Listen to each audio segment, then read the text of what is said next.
Welcome to Natural 6! Too much. Oh. Okay. No, Right, don't touch my well. things! You do not have permission to touch my things. Everyone stop. Everyone stop what you're doing. There is only one place we can begin. I'm not going to tell you the app. I'm not going to say anything. I'm not going to say hi to our heroes. Alex is wearing a tuxedo. I thought we were just going to let it go. No, I can't let it lie. I can't let it lie. can't wait. Because Alex walked in a tuxedo, and am I allowed to say what's going on beneath? Nothing. Which is just with his normal jogging bottoms. And I went, what are you doing? And he went, I'll tell you in the app. And I went, does it support the world I've made? And he went, I'll tell you in the app. This was an hour ago, and he consistently said, I will not say it until it's on content. Alex, what is it? So this is being recorded quite far in advance of when this is about to come out. So this is going to look extra petty, on top of the already existing level of pettiness. So we recently received a comment on one of our videos. Alex, what are you doing? What's going on? This comment He's gone wrong. proceeded to talk about how wonderful Holly and Aoife looked and how consistently wonderful they looked. And then I think I replied to this comment saying, Then they went on to say that they felt that all of the male members of Natural Six were actually letting What are you talking about? down Quarter zip and the standard. No, Doug's got some lovely They shirts. said that the men were basically falling well below a standard that they should be. Who are you to set Was it a standards for genuine? us? Was it a genuine? Yeah, It was a did. genuine comment, and so I thought in that moment, with all the best intentions and all the best love and will, fuck you. Now, because I am also petty, Alex. I didn't know about that. I I liked it, replied to it, thanked them. Here I can't for you. I'm not letting this out because I'm wearing one of Johnny Chiodini's lovely skeleton pal t-shirts. Yeah, that's actually a really nice t-shirt. Available occasionally when Johnny. What's wrong with t-shirts? Oh, did you make the comment? At least I'm wearing a full garment. Someone forgot half of yours. Unbelievable. What episode was this? I think it was like one episode ago. Okay, so what At 45. what I want to say is So- I don't support pylons. Go to... No, we are not doing that. No, we why should don't you and just not why don't you doing just that. elevate your game? To the person that wrote. So why are we bringing that person down and not being like, hey, they said nice things about Holly and Because Aoife? what they did was said lovely things about you, and that's right. You always bring it. Like, We thank you deserve so that. much. We deserve what, it. what is the But, thing? yeah, But that isn't. Sometimes you can say something nice and then you can just stop talking. Yeah. You can say Aoife and Holly look absolutely lovely and they look so stylish, and then you can stop talking. Sometimes you can say, and this won't make any sense unless you watch the BTS, it's impossible to think that three women would fall for his charms, and then you can just stop talking. Yeah. Right? You don't need to continue with something personal, vindictive, and frankly, inaccurate. Or him. And also, it depends the aesthetic that you're... Right, I'm on one now. It depends on the aesthetic you're going for, right? I am trying to feel like I'm playing a home game and I'm sat around the dining table. I'm not accountable to anyone for my aesthetic. My only thing is to create an environment in which I feel like you guys can thrive. If I sit down formalized, I think it creates a weird atmosphere for you guys. Are you saying we're creating a weird No. Yeah, no, that's what I he's saying. dictate That's what he's saying. because I dictate the energy at the table. You know that's true. No, I think Aoife does dictate am the energy also- at the She table. absolutely Alex does is not. amazing. I am You also- have no power here. Jackie Weaver. Well, Galadriel speaking to Sal. I believe I do have some power here, but sure. You both look Okay, great. let's see. I'm also at the dinner table. I just happen to be at the ambassador's dinner. Yes, That's you it. did. It's very funny because I actually think, You should have bought a lot of Ferrero Rocher. It's a real missed opportunity. Alex, you're a very attractive man. I think this is the worst you've ever looked. I You look amazing. See, now, you would could go with again, that. once I would again, go you with could that. have said I the would go first with part, and you didn't need the second part. I also think, Doug, this is one of Doug's I love greatest It is a great shirt. shirts. I love it. You've worn it before. I love it. I like And, Jeff's and shirt. there's a cheeky little button undone at the top. Yeah, So yeah, should a little bit. Can you undo one more? A little bit of titty. Yeah. Because that's all we've got here at Natural Six. I feel like we're touching on the kind of this. I don't think this is a Beyonce Ed Sheeran scenario. Oh, what's that scenario? Isn't that Oh, isn't yes, that the I know famous? exactly. Where she's looking. I think it's on stage somewhere. Yeah. And she's like absolutely fucking like resplendent. Because that's how she feels good. Yeah. and that he's wearing like the most millennial outfit you ever seen, like long t-shirt with a t-shirt over it. Because that's how he feels good. That's But not it the was- I point. think No, what it is because it's the point point- every other time that everyone's effort matters. No, I don't think effort matters in that context because I think the effort has been him understanding himself enough to know what he feels most empowered by, and if that doesn't need to adhere to someone else's I standards. think what it does talk Whether about it- is whether the that's- differing beauty standard. I know what you're saying, and that's absolutely correct. I think the comment that it's being used for, and probably in this context as well, which is like the unfair beauty standards that are held towards women and the unfair beauty. Because like I'm for always sure. beautiful. Yeah. I know that. Yeah. I look at the camera, I look at images of myself, and I go, wow, that's a stunner. That's Give me, the kind I of look guy. at the camera, I look at images of myself, and I say, give me 5 minutes alone. I look at myself and I go, wow, I'm 3.5. erect at myself. Yeah. And I don't need to wear anything and turn up and look great. So the reason I'm offended by your comment, Mr. Commenter, is like, I always look great whatever I wear. So I don't need to wear anything. By extension, what are you saying we don't? Yeah. No. Well, you just What I'm you work hard at it. He didn't Because say the you had commenter's to. already said that you look great. What he has also said is that I don't make the effort, and I'm going, look at yourself and look at me. Yeah. And what Ben's Look actually at said, you. Look at you in your pajamas. Have you made the effort to watch this or listen to this? No, Yeah. you haven't. Can we stop? No, Yeah, no. Take Being mean to our I viewers. am, Box off the I couch. am a pretty little boy, and you must treat me as such. Okay? and what Ben's actually told me today is that I look good in spite of Well, the thing I find most shocking about a comment like that is nobody understands the amount of time I spend doing my hair. Yeah. Doug's in here. He Doug's sits in down here in front of for the mirror and he hours. gets his powder out. Yeah, Doug he's every time Doug comes in, he has shoulder length hair. Yeah. He trims and he bics every single Yep. time we shoot. That's why we don't film till lunchtime. It's because Doug once again has to shave his head. So to that commenter, this is for you. There you are. This is for you. I don't think the trousers are for them. I think the I whole love point of the it is They're for trousers Alex. aren't. They're for Alex. You do look great, Alex. Thank you. Cheers. Awesome. Is this your We're Bond all the audition? most beautiful. This when is we're my naked this is anyway. my Between James you and Bond. Jacob We're Elordi. almost beautiful. Yep. all the Jacob most Elordi, beautiful when we're you naked. have Do you think Wuthering that? Heights. Yes. I have this. You have This Wuthering is my Waves. showcase. I have Wuthering Waves. Fucking. How did I miss it? I can't believe it. I thought that was a How setup. did I miss Let's it? say hi to our heroes. Hello, I'm Aoife Wilson, and I'll be playing Dolly de Winter, the Tiefling Bard. And you look fabulous. I know. So does the comment. I'll expect that same energy. Hello, my name's Alex Jordan, and I am playing I, the Kobold Rogue. Boo! Nice socks. Thanks. Look like shit. Hi, I'm Doug Cockle. I'll be playing Kelmus, the Dragonborn Druid. And you look amazing. Thank you. Beautiful hair. Hi, I'm Holly and I'm playing the human fighter, Elowyn Grenwich. Okay, and you look great in a corset. Thank you. That's not a corset. Yes, it is it a is. corset? Yes, it is. It is a Corset corset. top, yeah. Hi, I'm Ben Starr, the Radiant Thornbear, the Eladrin Wizard, and to that commenter, No, stop. Stop. I will Stop. go into the comments and I will find you. No, you won't, because you can't log into And YouTube. I will make sure that when you go to bed, you sleep with one eye open. And I'm Harry McIntyre. The only thing that looks good on me is you and Johnny Chiodini's lovely skeleton pal t-shirt. Shall we play some Dungeons and Dragons?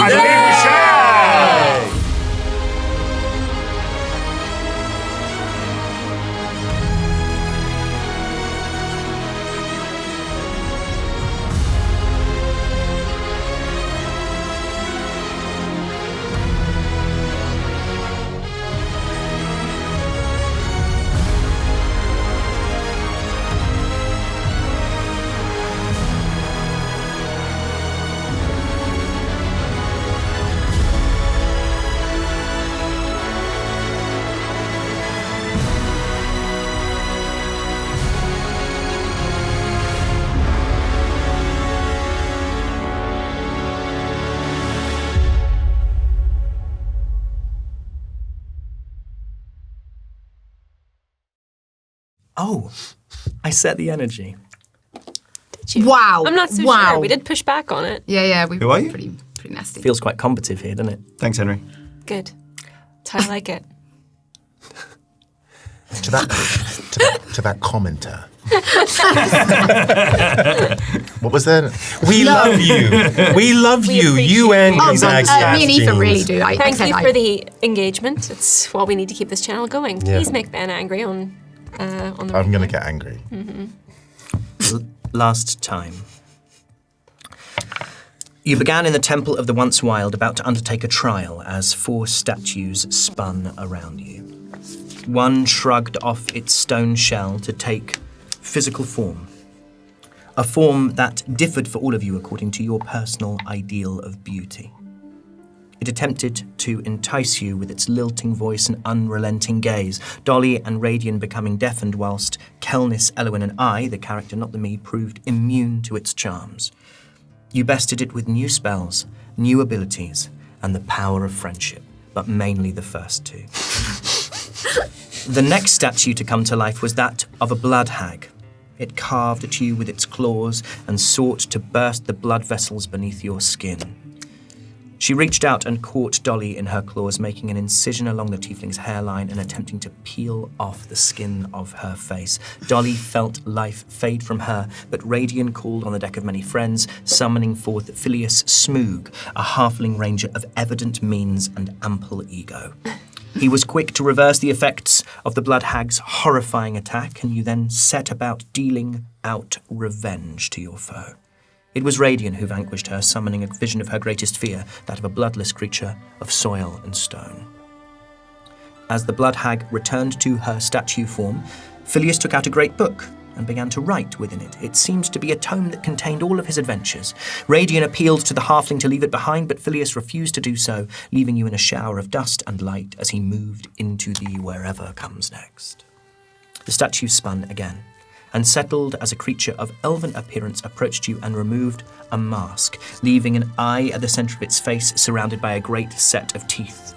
Looking directly at this monster risked being frozen with fear, so Elwyn stepped behind it and Misty stepped behind it and threw her cloak over its head, grappling with it as the rest of you rained down damage. Would you like to take your gun out now? You've been slowly ripping this paper the entire time. Camera's not on me. We'll all wait. To that comment. You have no idea.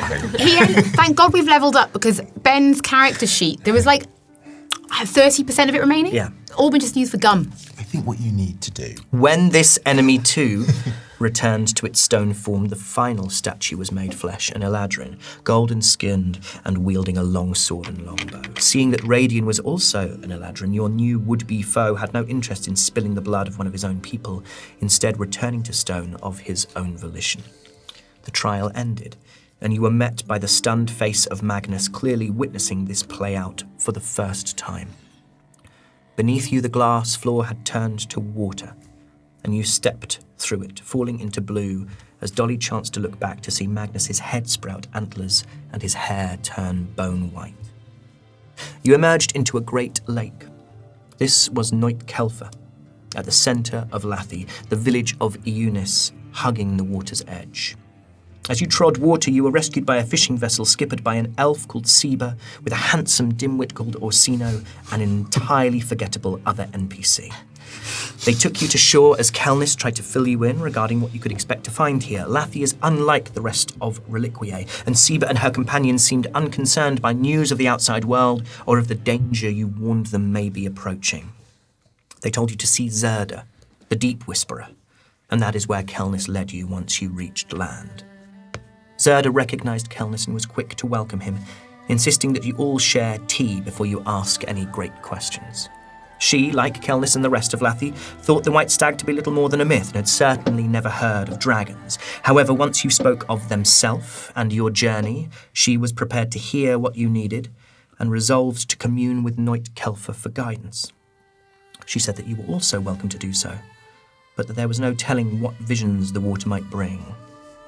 You agreed to gaze into the depths, some of you more reluctantly than others, and followed Zerda out to a jetty on the edge of the lake. And Boom. That is where we are now. It is the middle of the day, and yet the middle of the day in this white-covered, cloud-streaked sky glows rather than shines down with sunlight. There is a yellowish tint to it. The water itself is mill pond smooth. You look out onto it and you see that there are no fishing vessels, no boats, and that Zerda is walking down a jetty made of that same wood that the bowl and carafe, if you like, stoppered bottle that she is carrying is made from. These strange colours, patterns and striations in the wood beneath your feet. The only sound is someone holding back a sneeze somewhere in the distance. Set the tone at the table. Bless you. Bless you. Anyone else hears that? No. Where? Bless you. And Zerda reaches the end of the jetty and turns, and I think it was Kel who followed her first, right? No, it was No, it was I. It was I. You are So kind of... excited. You're sort of alongside her. She is your height. She is...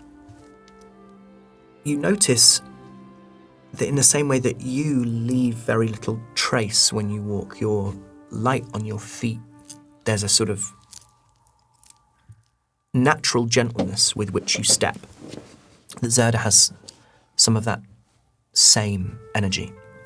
Again, despite her age, her potential frailty, she is, it seems, in tune with this place.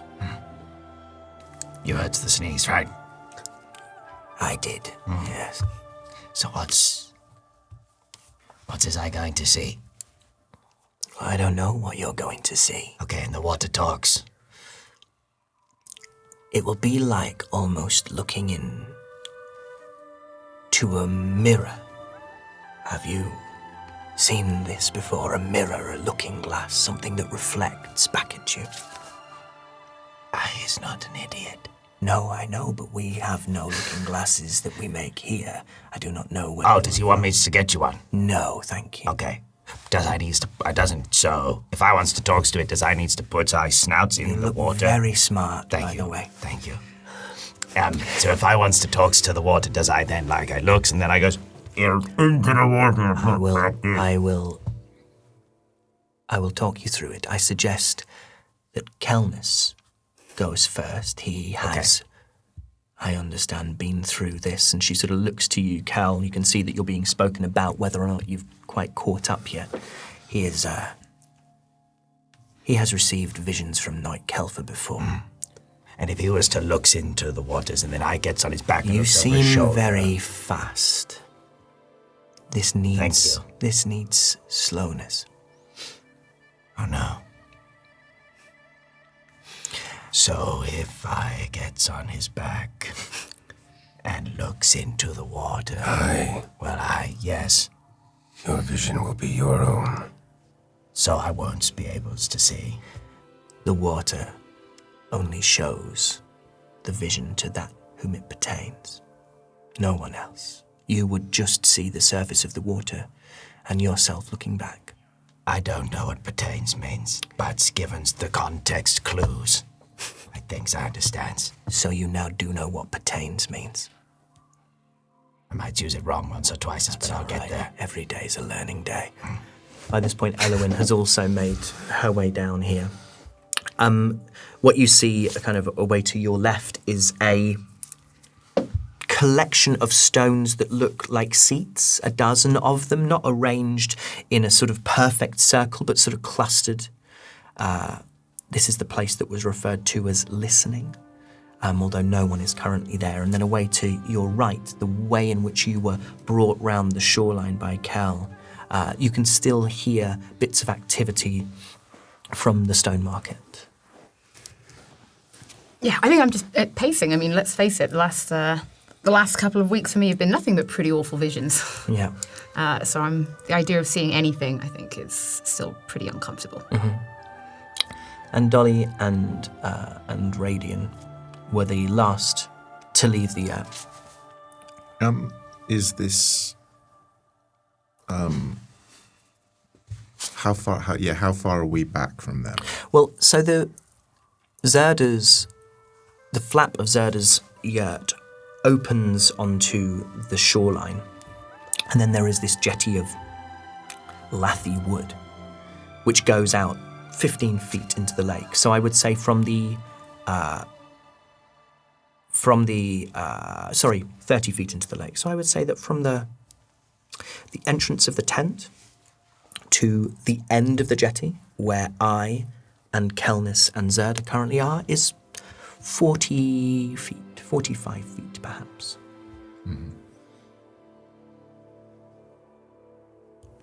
do you think you're going to see? That's what I was just about to ask you, the same question. Well, if you see something, then it shows you're not going to die anytime soon. No, she said it can show you things that might happen, not things that definitely will. But there's a percentage that stuff might happen. There's a chance. Yeah. If you do see something, would you tell anyone about it? I think so, yes. Would you be honest? Yes.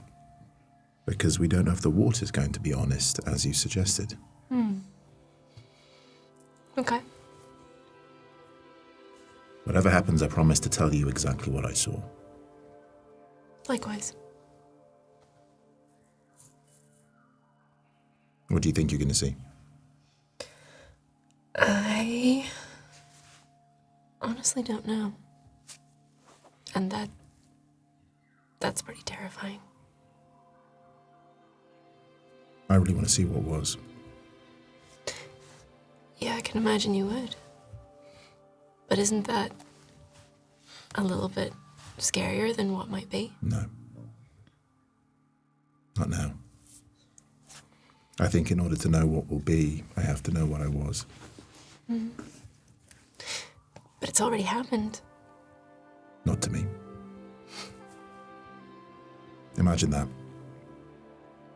Having to relive your life again for the first time. But you don't have to relive it. You don't know that. Yeah, I do. You don't have to relive it. What happens from here on out is your choice. I wonder how it feels when I get everything back, all my memories come back, everything that I ever was. Is it going to feel like I was remembering it for the first time? Am I going to feel all of those emotions as a rush? Everything that has ever happened to me in my entire life come flooding back to me in one moment. Do you think you become a different person? Does it erase who you are right now? Would you hate me if it did? Depends who you become. But I'd miss who you were. We don't know. Something to do with the Feyre world, everything's chaos, right? You're already pretty chaotic. Explains a lot. Yeah. What about Elowen? I don't think it's safe for her to be seeing visions right now. Actually, she's probably the safest out of all of us. What could she see that's possibly any worse than what she's just been through? Like you said, could be anything. She'll be fine. She's proven she'll be fine. How did it feel? What? Well, what happened to you?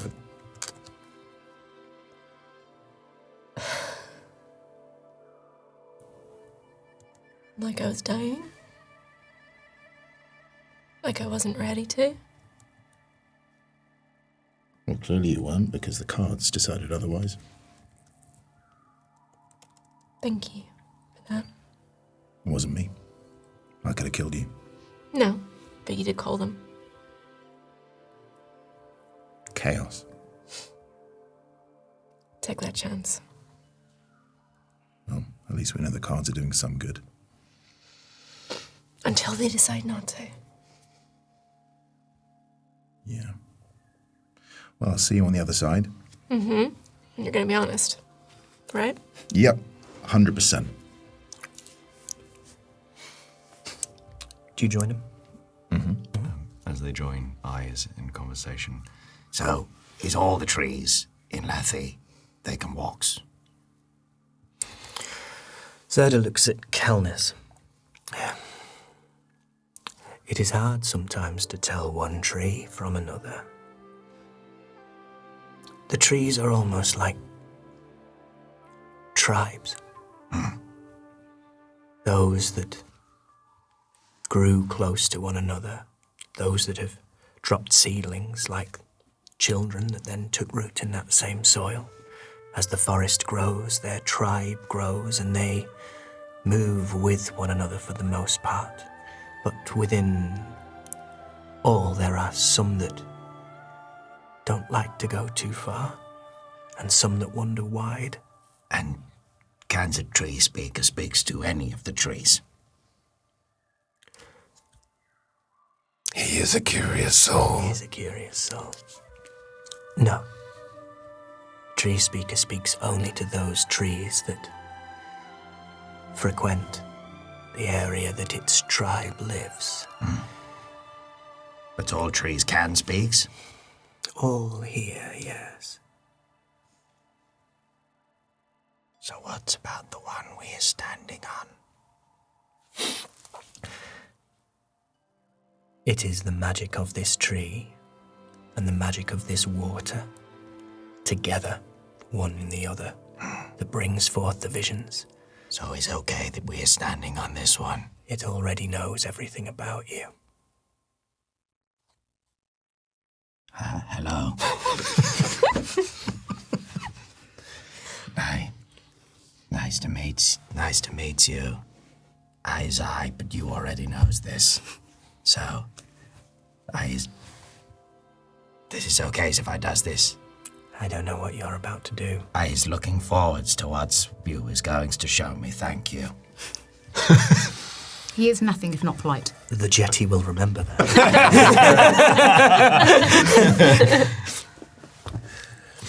And as all of you gather at the end of this jetty, Zerda looks to you, Kelnis, and says, I think it is best that you begin. I'm ready. And she reaches down with the bowl and reaches down and fills it, places it on the jetty, and then also takes this stoppered bottle, this beautiful crystal bottle, and fills it with water and puts the stopper back in. And she sort of talks Kelnis through what he's doing, but for the benefit of you. You wash yourselves with the water from the bowl. You pour the water from the bottle into cupped hands and drink. And Kelnis goes through this. How does it feel to be doing this again? When was the last time you did this? Well, I don't know whether the answer is Kel or it's Doug. When was the last time Doug drank from the Wow. Yeah, last night. Yeah. At Travel Lodge. The water is of similar quality. You can also very much see visions if you drink too much of Travel Lodge tap water. And you don't have to answer, you can be as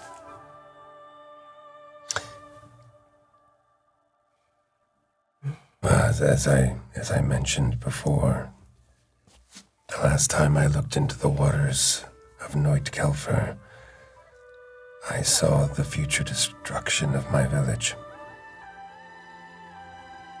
That was a long time ago. But at the time, you didn't know that it was something that was going to happen? All I knew was that the water showed me destruction, smoke, fire, pain, death. I did not know if it would happen or not. Knowing that it did, would you rather not have known?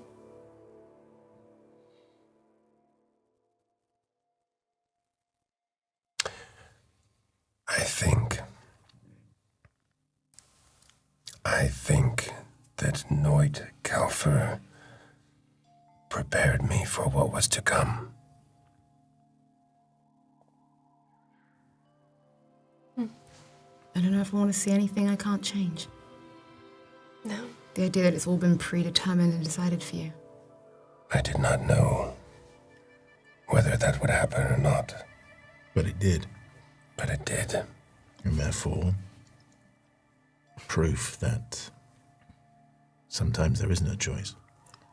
What? You see something that doesn't happen, and you either spend the rest of your life living in fear that it might, or if it's good, the rest of your life mourning the fact that it didn't. I do not mourn the family I do not have. I have a purpose here. I have found a contentedness within myself. It is foolish to think that we walk one path, that we have no responsibility for the turns in the road as it winds its way through a forest of moving trees. What you see, a could is not a will. But there must have been a moment for you. And yet Noit Kelfer has shown me so many beautiful things that have come to fruition. How many times? I look into this water every day. Every day? Every day. I have looked into the water several times. It has shown me different things. Why does it not drive you mad? Some days, it shows me myself. Exactly as I am. And it's those days when I realize I am who I'm meant to be, exactly where I'm meant to be, that I experience a feeling of peace so profound it is hard for me to put it into words. Sure. But you look into it every day. What if someone was to look into it and see a vision of who they wish they were and are driven to distraction, not knowing how to get there? That's why no one has to look. I suppose it's not the fault of the lake so much the fault of the person. There are roots and mushrooms and flowers and berries and seeds that grow within the forest that will bring on hallucinations, that will bring on death if consumed. It is not the fault of the berry. Yeah. Some experience with the mushroom. I think I now understands how Kelnis knew about tacos before we found tacos. Did you see street food, Kelnis, in the lake? No. That's even more beautiful.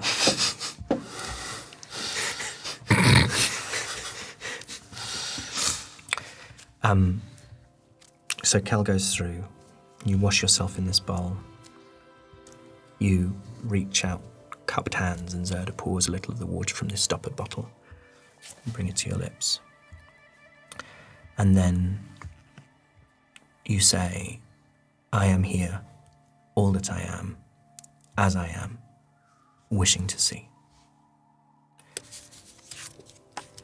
And you reach forward and you look over the jetty. Roll me a d6. It's a 1.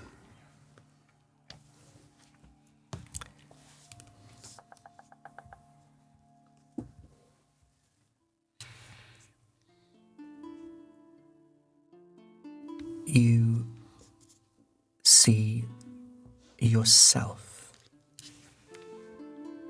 in a grove in the forest.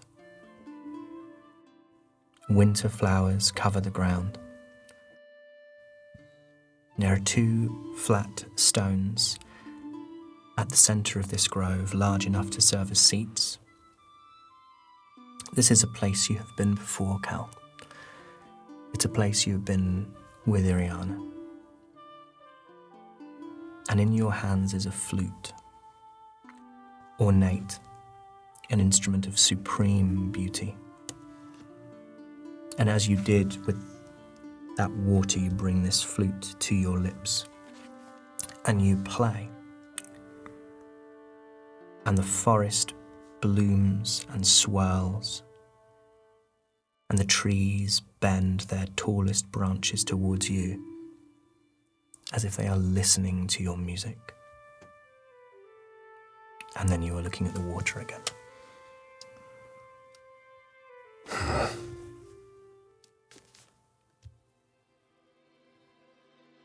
What did he say?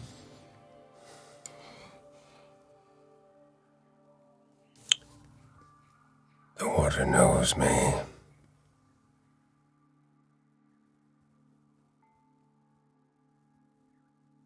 As you were or as you will be.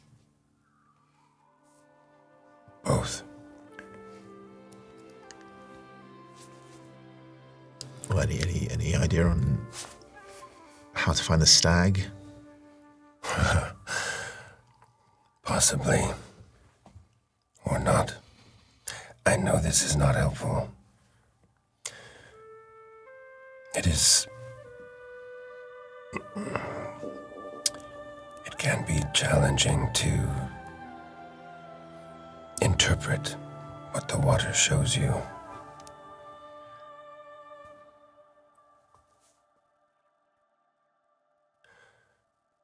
I believe that it showed me my past and my future at the same time. Well, so something that could have been in another life? Just something that was and something that will be. Was any of that will be where we're going to find this stag? I'm sorry to... Again, Radian, I do not know. But I do know that the water knows something that it could not possibly know. Zerda puts her hand on you, Radian, and she says, "The water shows you what it chooses. I will make a request of the water, and I will ask it about the stag. Do not fear if what you see does not bring you answers. That is not for you."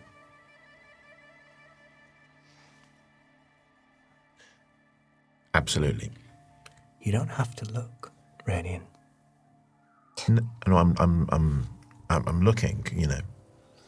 But I just, what are we doing? This. I pick up the bowl and I walk to Radian. Yeah, sure. I'll do the thing. So you take from the bowl and you wash your hands and your arms and your face as you saw Kelness. Mr. Tree Jetty, if you could, please give him some things about the stag. I think he would like it. Thank you. And then the stoppered bottle is poured with water into your hands and you drink it. And then led by Zerda, you say, "I am here, all that I am, as I am, wishing to see." Roll me a d6. A 5. Everyone leave the room. Roll for initiative.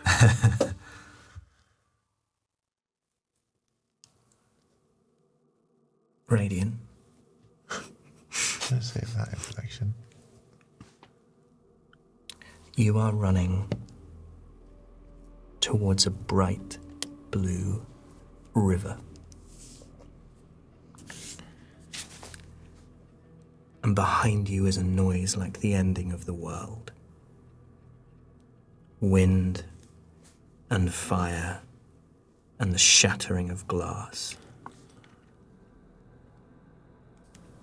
As you reach the riverbank, you chance a look behind you, and there it is. A dragon. Pale underbelly, its wings spread wide, its scales deep purple. Crystalline shards hover around its head. And as its great mouth opens, impossibly wide, you hit the water.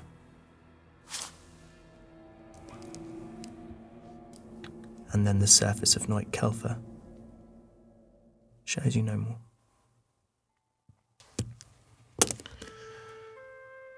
That was pointless. Was it? Yes. What did you say? Nothing. What do you mean, nothing? I didn't see anything. Radiant didn't see anything he wants to share. No, I didn't see anything. The water always shows you something. Yeah, apparently. So did you just see your own face? No, I just saw stuff that we already know. Can you roll deception, please? And I'm just going to have Zerda roll.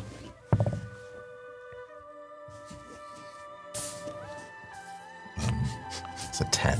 Okay, I'm not going to tell you what she got. showed me what we've already done. Was it fun to look back? No, it was me turning to stone. Oh, I remembers that. Was a strange choice. Well, let's move on to the next. You wash your hands, you wash your face, you drink the water. I am here, all that I am, I is here, all that I is, as I is, wishings to see. to see. Roll me a d6. That's cocked. 5. That's cocked. That's cooked. Name's cooked. Jam's cooked.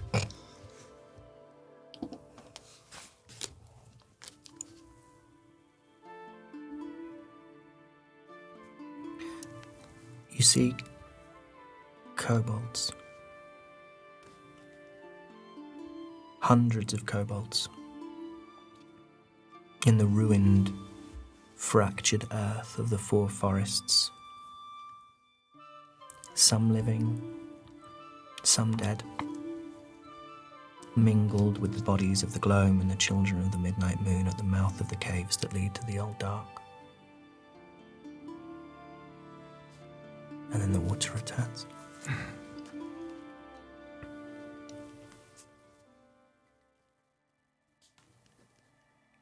You okay?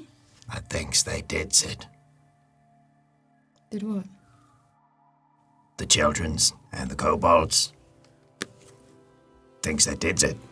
What? Thinks they might have pushed backs against the gloam. Is that what you saw? You saw a fight? No, I saw what comes after. And what comes after? Death. That's life. Both. Same time. And I did not see living gloams, but I saw living children and living kobold.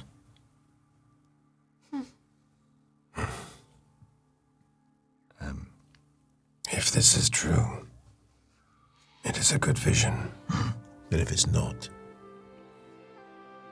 just saying what could have been. Maybe they're all dead. And then I goes right down to the jetty and goes, I don't think there is. Thank you.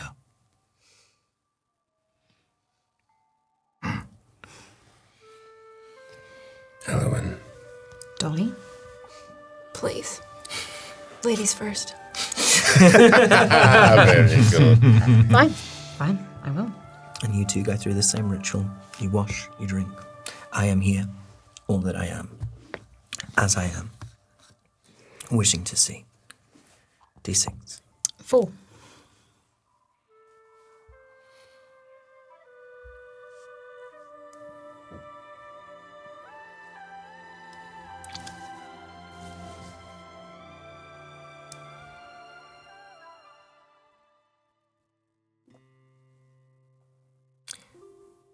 You see caves. 6 children in caves, in tunnels, beneath house-grown weird. Your brothers are young, and you are younger still. And Derwin is feeling in his mouth to see if the accidentally too hard punch he just took from Kylen has dislodged any of his teeth. Your brothers are fighting and laughing, and there is dust being kicked into the air as they fight with wooden swords and axes and wrestle and tumble with one another. And you and Eden are sat in your stone bunk, curled up with blankets, and he's teaching you to play dragon chess. And then the water returns. Anything? Yeah, just... I saw what has been. and it was fine. It was good. Good. You've seen enough recently. Yeah, I'm not sure I needed any more of what I have been seeing, so... Maybe the water knew you needed a break. Sometimes it's just nice to remember that there have been some good memories. Good. This sounds like a good vision, Ellie. Sometimes it's nice to remember. What do you want to do? Hey, I'm not going to be the only one not doing it, so... Zerda points down at the jetty and says, peer pressure. That doesn't make any sense. No, that's... Doesn't It's pretty matter. good. Thank you. No, it makes no sense. It's where we got the term. It originated here. Yeah. If you don't like what we see, we'll change it, all right? Mm-hmm. Yeah. Okay. So you brought the bowl. You wash, you drink. I am here, all that I am, as I am, wishing to see. All that I am. Yep. D6. 6.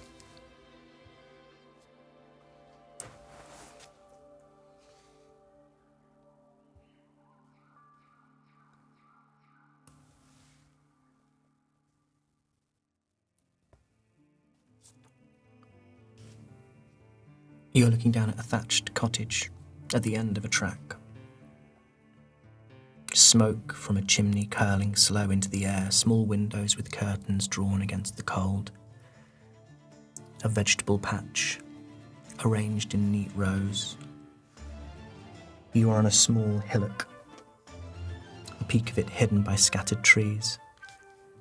The sky is grey, the moon glowing crescent in the sky, clouds hanging like smoke trapped in water.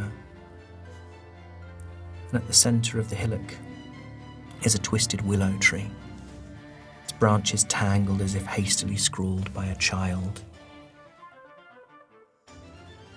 And you watch as you carve your initials into that trunk and make a promise to yourself and to the tree.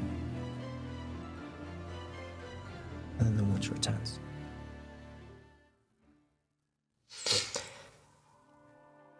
Okay. That wasn't so bad. Did you seize the children as well? No. No. Just... It's boring, really. Yeah.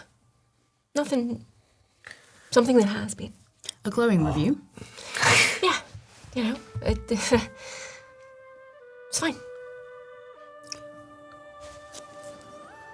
You was going to ask. I will ask, yes. How?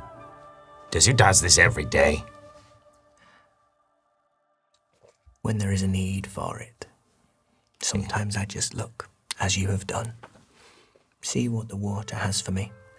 But if I am to whisper to it, make requests, demands even, this is something more precise. This is something that requires greater intent. It can only be done by someone whom the water has learned to trust. And that is a friendship. Sometimes an opposition, but a love that has been built over decades of faith to one another. Me and, she gestures down to the water, and it. The water cares for us. I don't know anything for certain, but I believe that fervently to be true. The water loves us here. It wishes us to be well. Well. Oh, well. I like that. Yes. I'll add that to the peer pressure. Still don't get that one. Someone will explain. Honored, Zerda. please ask the water about the stag? I will.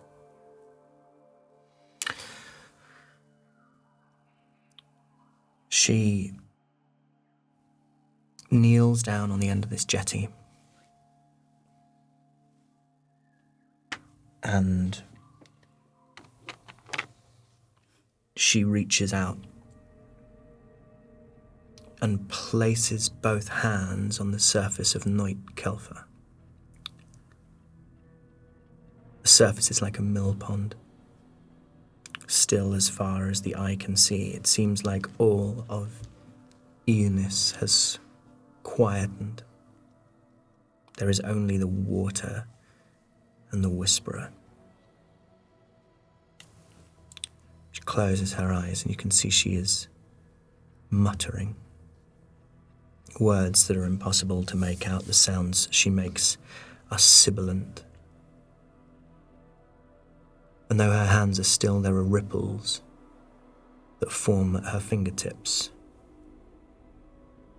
And around her hands, the water starts to foam and bubble and smoulder into steam.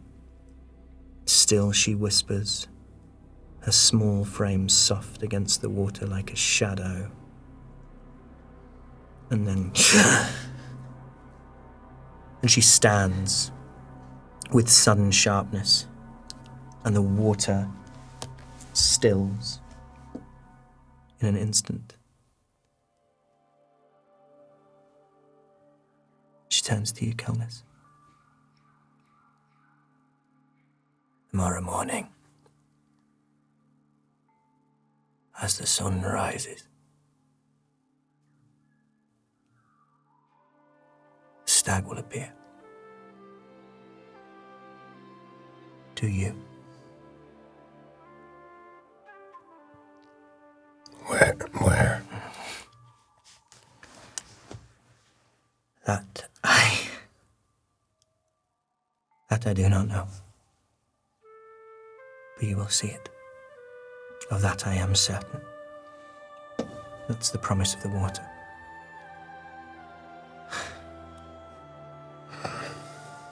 You are very loved by this forest, Kel. It wants you to know that you're home.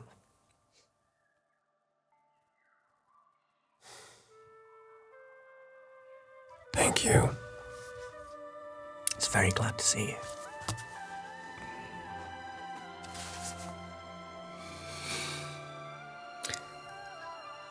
Well, you should rest.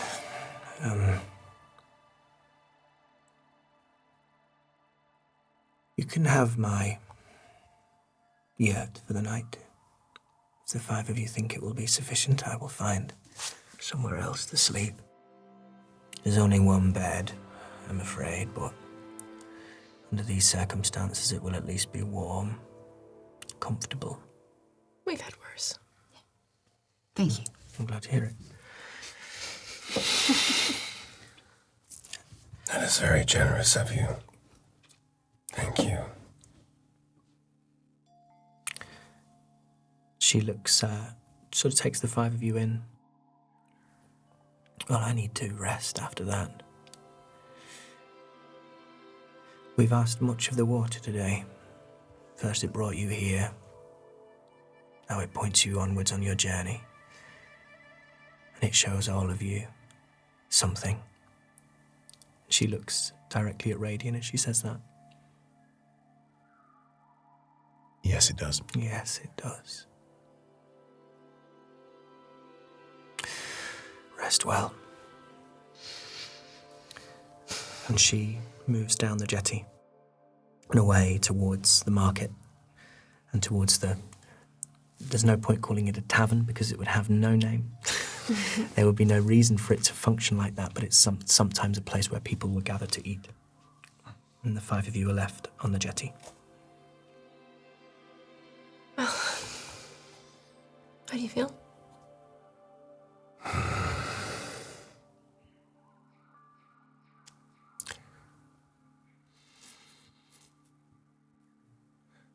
I feel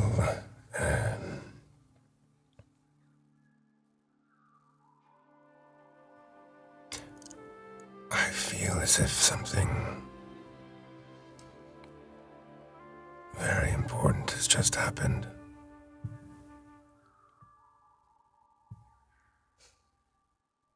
Yes, and we don't know anything. Sorry. Our entire endeavor was completely pointless. She could have just asked the water and we would have found out the information. Did you not hear her, Radian? I did hear her, yes. I saw what she did. I think she just wanted to show off about the water more than anything. Look at my water. Just ask it. I believe that the water showed you something that you were not ready to see. No. I don't think that at all. What I think is that this water, it can show us what might be, what could be, or how is that helpful to us? Doesn't matter, we've got what we need. No, you already said it yourself. You saw your village burn down, didn't help you. How useful is that to us, knowing that? Nothing. Things that we can't even stop. If it's already decided, doesn't matter. Who cares? We know where we were. I leaving care. The White Stag. I care. About what? Right now. Then what did you see that you care about? What are you so worried about changing? I'm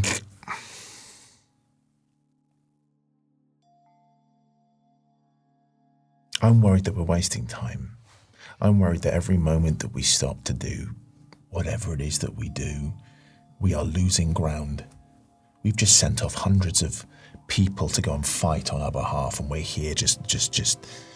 We are here to find a stag. I know. Who will help us to find dragons, who will help us to end this war and save lives. Yeah, I know.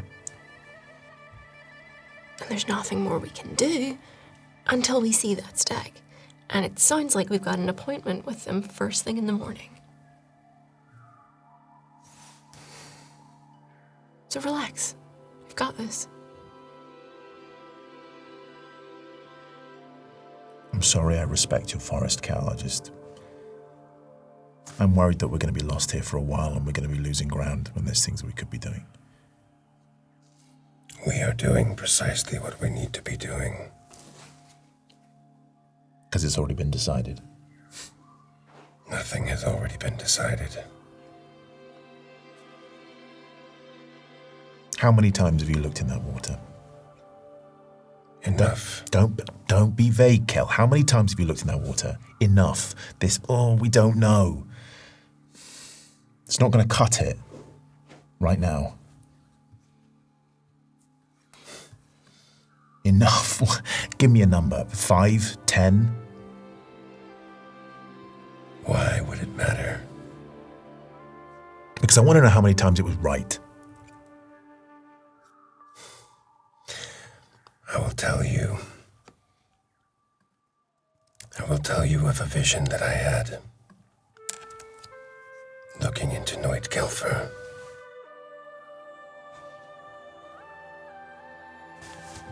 I once saw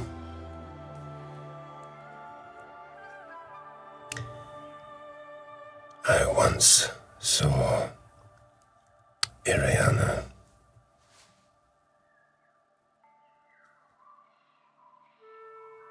And she was with child. My child.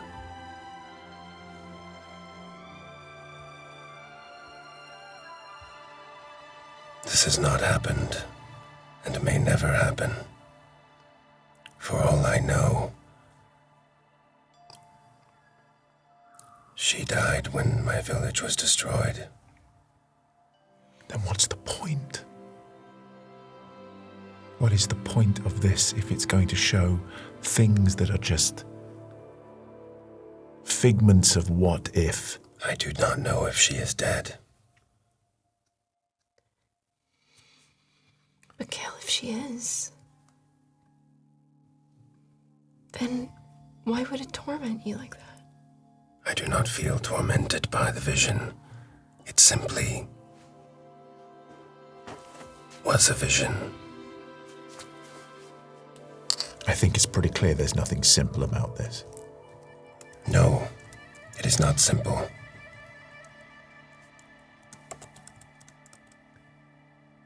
This is so ridiculous. I'd wager whatever it is you saw, you're hoping it's also wrong then. I saw nothing.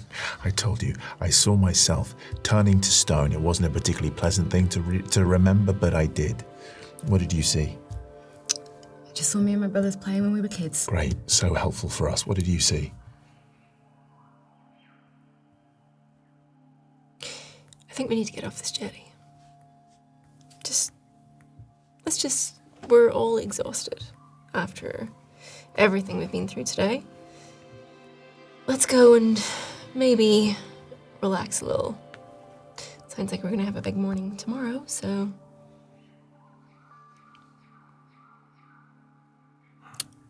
Rest.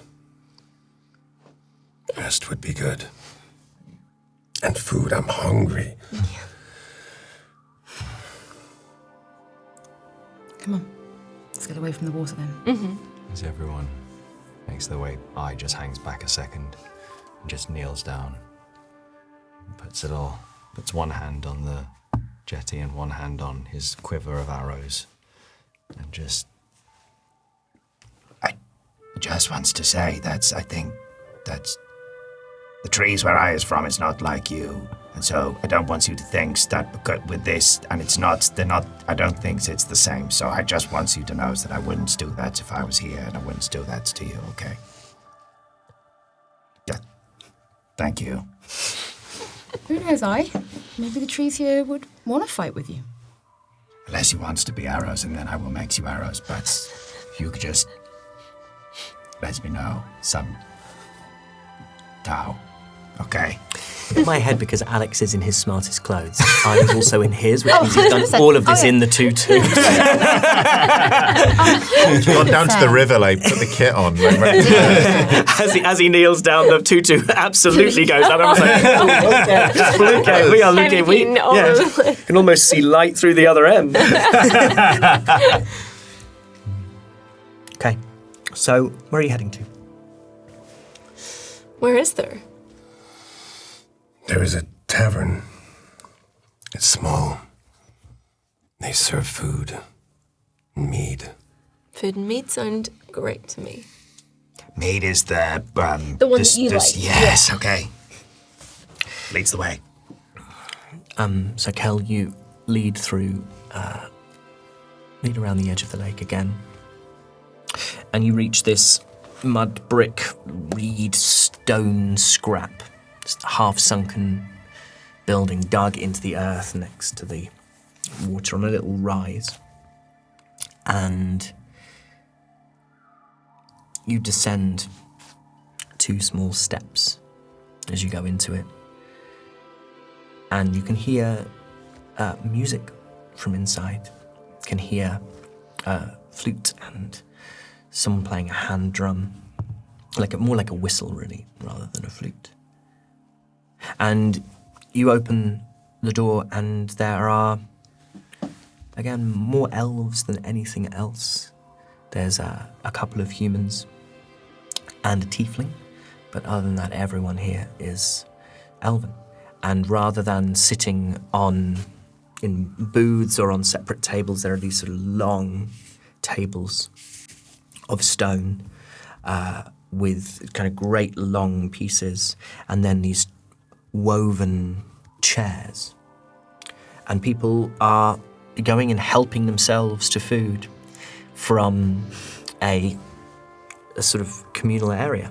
They're going to regret that. You look challenge, Cal. You look and you see everyone has piled their plate unbelievably high. It's actually a cultural thing. Actually, we're the rude ones. This is nice. They make delicious food here. Should there be anyone here that you know? I do not see anyone that I know, but it has been a long, long time. Roll me a luck check. And would you, before you do, are you hoping to see people you know, or would it be easier for you if you don't see people you know? I think that he is not expecting to see anyone that he knows. What kills? There were acquaintances, but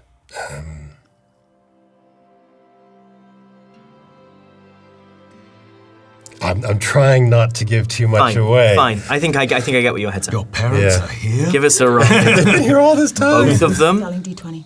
Oh, D20. I thought you said D6. I don't know why. I mean, I guess it doesn't really matter. 14. 14. Okay. Some heads turn as you walk in, but for now, no one seems to clock you, Cal. It's unusual to see, certainly to see a kobold, but Yeah. and you are regarded with a little curiosity. Calness,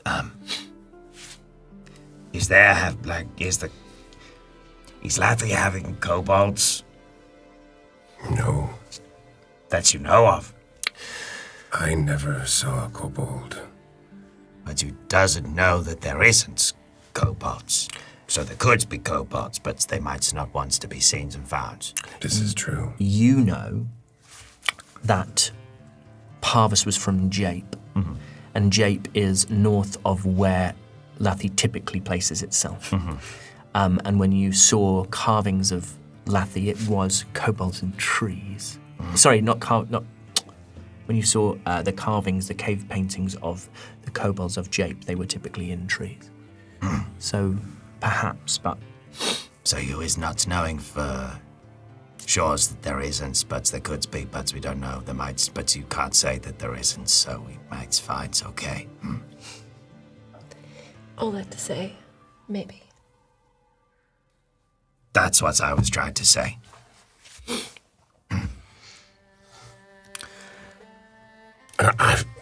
Kel goes over and gets some food. So there's lots of like small game. There's lots of like rabbits, and there's various birds that have been roasted, just kind of rotisserie style. Everything's been cooked quite simply. There's a big vegetable stew and soups and hunks of very, very good bread. And then mead and cider, things that you could make from the fruits that grow there. There's lots of sort of berry liqueurs, and there is some wine. There is a little wine. Sort of nuts and various things as well.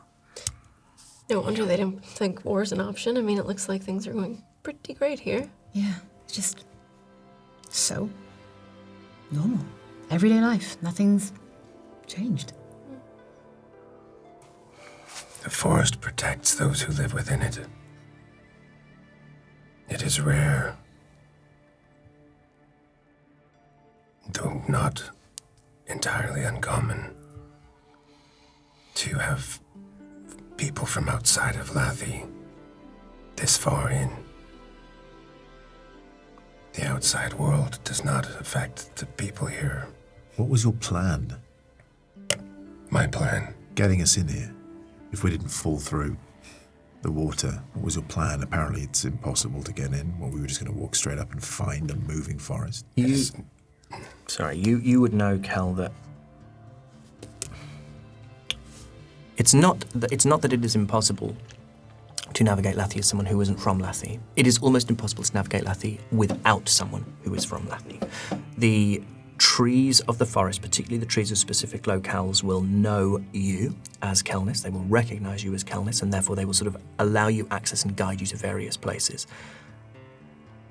It's highly likely that your companions would have been able to, in some way, follow you on that, but they would have had to have stayed very close. It couldn't have been the case that someone nips off to get some privacy behind a tree. Like, you're going to need to know you. If you need to do that, you're going to need to stand right next to me while you do it. Otherwise, the forest's going to take you somewhere else because it doesn't know who you are.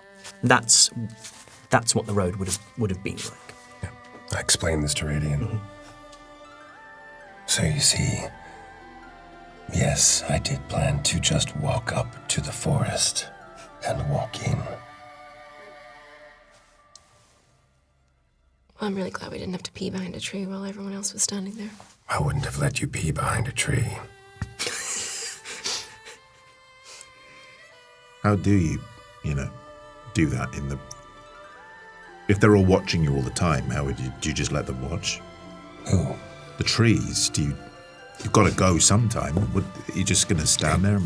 They do not watch you, Radian. They feel you. Oh, that's even worse. Don't you get any privacy? It's a tree. Who's going to tell? Other trees. I don't know if I'm a tree talking about me. At this moment, I comes along with a little plate plonks up on the thing, he sort of hops up, and what you see is functionally like what an entire roast dinner would look like with the entire bird, but it's like a quail. So it's like, everything is proportional. He's It's like, like plate food. I has got a whole bird. I also feel like I, as the type of person with none of your foods, can touch. Like green beans have to be like... the mashed potato cannot touch the green beans. comes up, puts it down. What is we talking about? Trees. And Peeing. Do the trees pee? no, the trees do not pee, but they- Radian is worried that they might watch him pee. No, apparently it's worse. Apparently they feel us. They feel us while we pee? Yeah. It's not surprising to learn that Lackley has not been a popular tourist destination. No, but it's a great place to live. But not go to the toilet.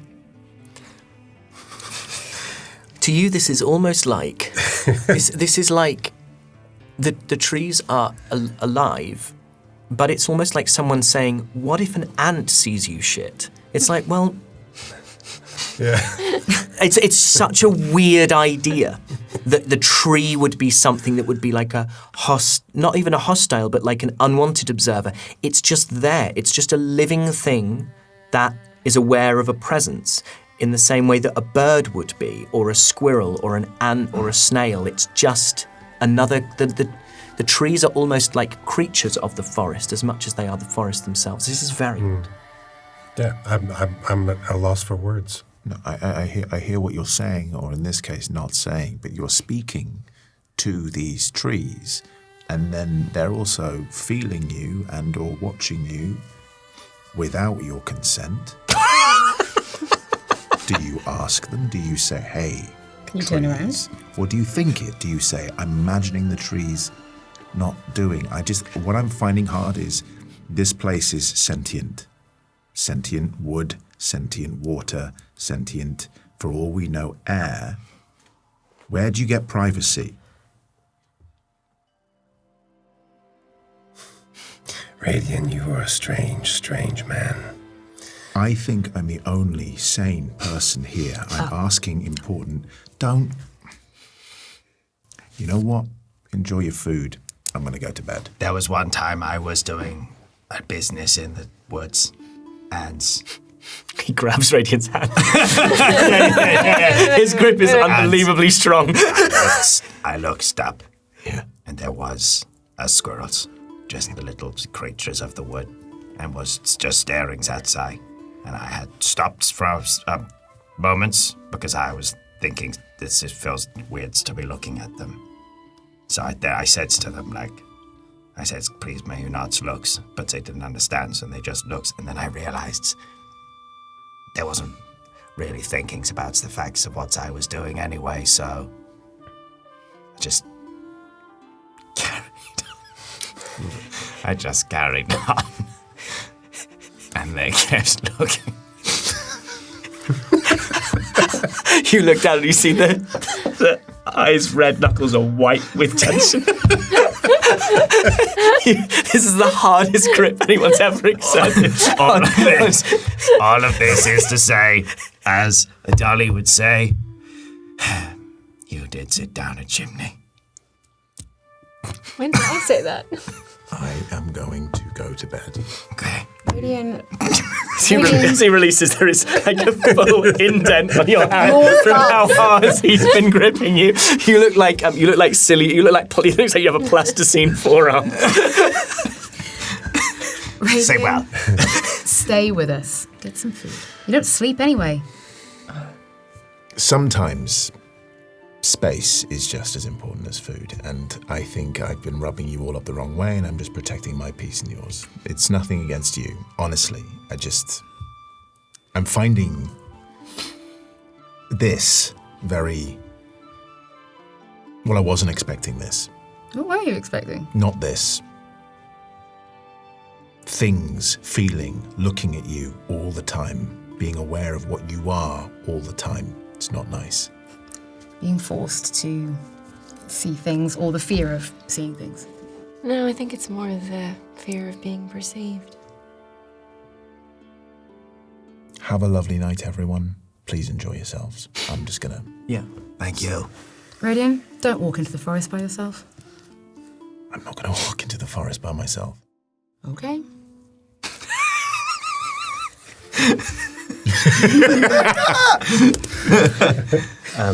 3 months later. Do you need space to do whatever it is you'd like to do, or are you just heading back to the... I'll do some stuff later, yeah, but not now. Let them do their thing. So Dinner. the four of you kind of tuck into whatever it is you would like to eat, and at one point the tiefling looks over to you, Dolly, and says, "Who speaks for you?" I guess Kel? Who speaks for me? I mean, I speak for me most of the time, He but... means who is your tree speaker? Oh, I don't have one of those. How did you go? That is a long story. Fell through some water. I have brought them here. Right. And who speaks for you? Who speaks for you? Maida. That means nothing to me, but I just thought it was a rude way to start a conversation. Made a what? It is the way that many people speak to each other here. Dolly, the tree speakers, they are the protectors of each village. Yeah. And the only way that we identify each village is by the tree speaker. Okay, well, no one speaks for me. Oh. Well, welcome to the forest. Thanks. How long have you been here? I've always been here. Really? Went to Talisker a few times, actually. That was nice. Taliska's fun. Taliska's fun, yeah. Taliska's really fun. Maida. Yeah. Remember Maida? Yeah. My tree speaker was Leithmo. I'm sorry. Thank you. If only we'd been there, maybe there's something we could have done. But forest walks where it walks. I'm pleased to hear that Maida still speaks. Yes, she does. She does indeed. Cantankerous as ever, but she doesn't travel so much now. She must be. Yeah. Cut the leg, you spend all day counting the rings. I miss that turn of phrase. Pretty interesting way of speaking around here generally, yeah. The trees and their movements guide everything. So the water speaks, and the trees speak. Are they aligned? I mean, do the trees and the water speak with the same voice? Do they want different things? Well, don't forget the stones.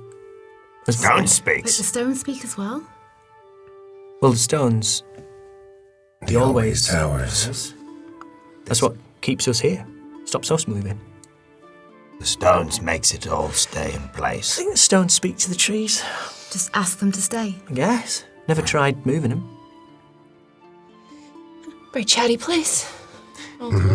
Easy to get overstimulated. Is no more confusing than how you all speaks every day. Probably not. So you just gotta be used to it. Eunice, this village never moves. The lake does not move. It is believed, though we don't know, that the stones, the always towers, they keep this place here. Well, we all need a constant in our lives. No one can be moving all of the time. What do you say to a forest of trees to just ask them to stay? Well, it would probably make sense if you were a stone. Weirdly, that does kind of make sense. You don't really need to think about it too much. No, that does seem to be the gist of things. It just sort of happens. Yeah, You're not from here either, then. absolutely not. So no one speaks for you, and no one speaks for you either. We do move around a lot. You guys are looks. You're too small for a dragonborn. Oh no, yeah, I use guys a kobold. And he reaches out and punches an elf next to him and points at I and says, I fucking knew you know when I told you about the little lizards right up in the top? I told you. Right there, we is here. Oh, years ago. But I used to see little lizards right up in the top, and they used to throw big pine cones at me. And everyone said, "Oh no, they won't be doing that.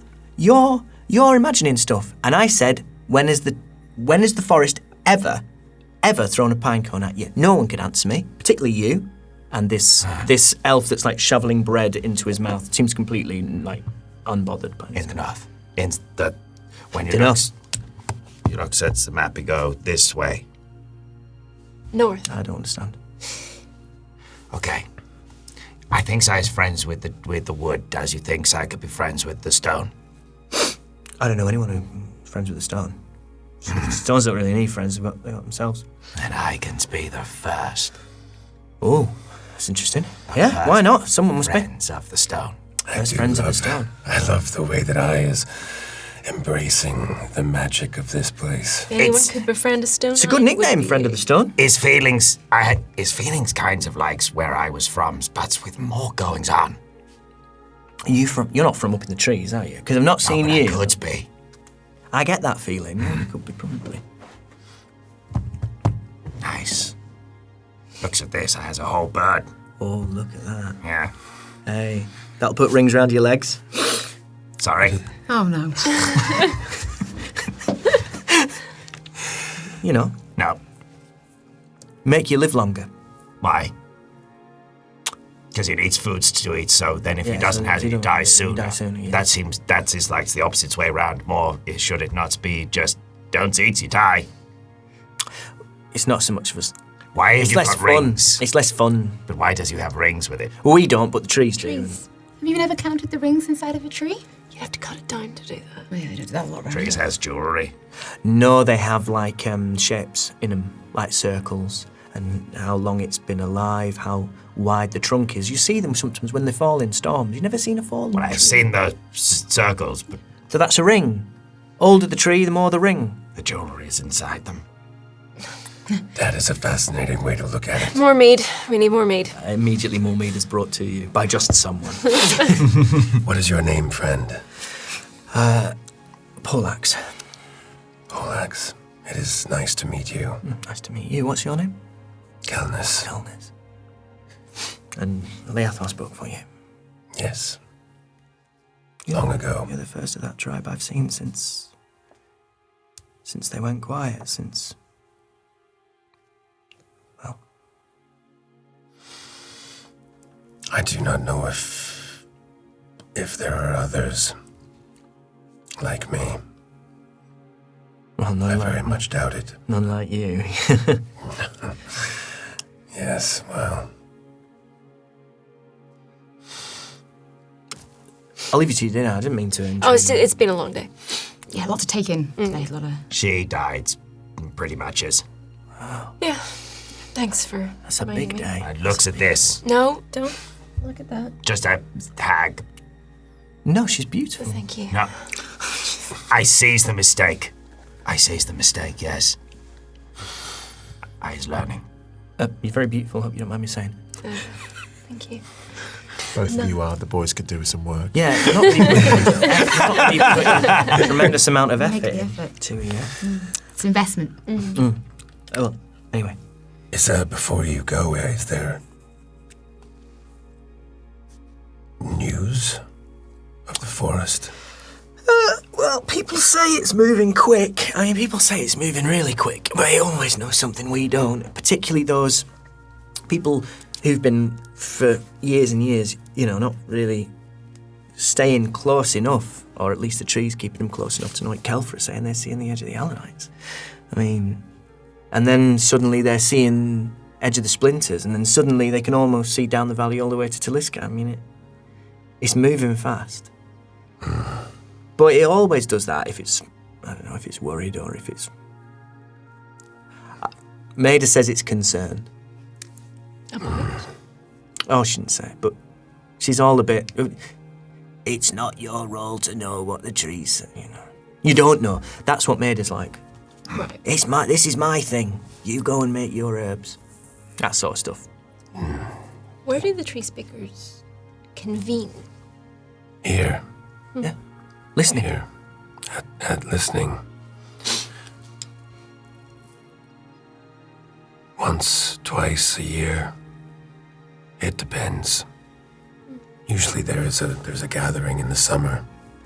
All the Treespeakers, people from the villages, they come here to Eunice, to the listening. Got a lot to catch up on, I'm sure. The trees move fast when they are agitated. There's a lot to be agitated about, isn't there? Even though the people here are not as aware as most of the rest of Reliquia, the trees clearly know. Sounds like the Treespeakers know a little bit, and they're just not, they don't want to worry people. Not necessarily sharing it. Why cause concern when you don't think they need to know? If there was anything for them to tell us, they'd... Anyway. Dolly, it's fine. I've got a little bit of a headache. I think I'm gonna go to bed. Maybe those who is at the tops of the trees might be able to see patterns. Just a thought if there is kobolds in the trees.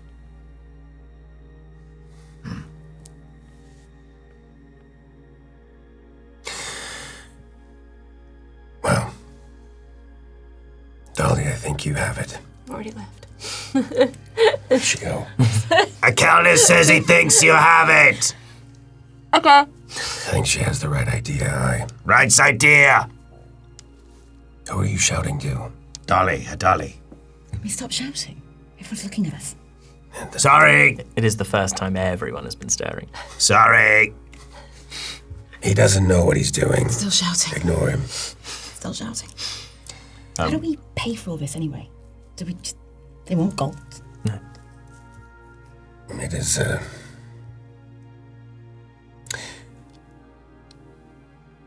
we share.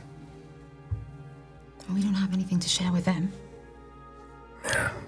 We have shared our kobold with them. We are interesting. Okay. I guess food in return for something to talk about. Slutting out a little kobold. I, having pretty much nearly an entire quail still left, she goes, It's full. and then he just picks up the quail, opens up his bag of holding, just pops it in, seals it. Oh, I think Sarah's going to under the bed. How much leftover food have you put in there? I don't know, maybe it's like 1, 2, 3, 4 meals. Whole meals. Just tip them in. That bird is big enough for 4. How much rubbish is in there? Nothing is rubbish in there. I beg to differ.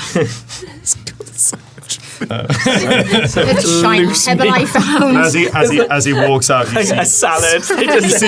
as he walks out, you see I just looking through and just like a soggy leaf or something. Oh my god! That thing where they start to go black, when you've left lettuce in. Yeah. It's like It must be like if you've got a toddler and you put your hand into the jacket pocket. It's full of like Yeah. it's a worm and Yeah. it's full of rocks. And It's like a compost heap. yeah. Oh my God. Right, are you heading to bed? Yeah. Great. So, here's what I'll say. Is there a reason? Yeah. Yeah. Great. Let's have. No, I was going to say the big stones that are there. You said you could climb up them, right? Yeah. I'd like to climb up one.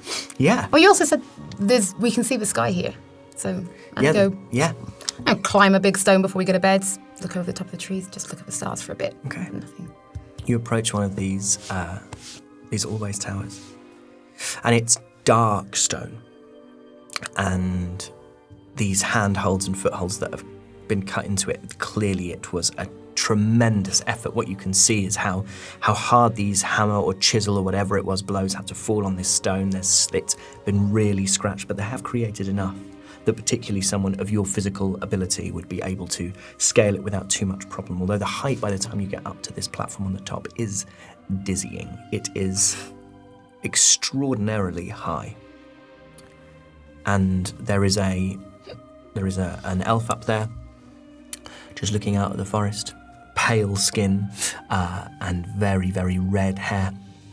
And he sort of looks over his shoulder. Hi. You're Sorry, right. if I come up here, right? I can. Yeah, you can look, yeah. What are you looking at? Making sure nothing changes. Does anything ever change? Yeah, it's constantly shifting, yeah. I suppose it does walk, doesn't it? But I heard that- nothing on fire. I heard they're moving pretty quickly at the moment. Yeah. Yeah, it's like,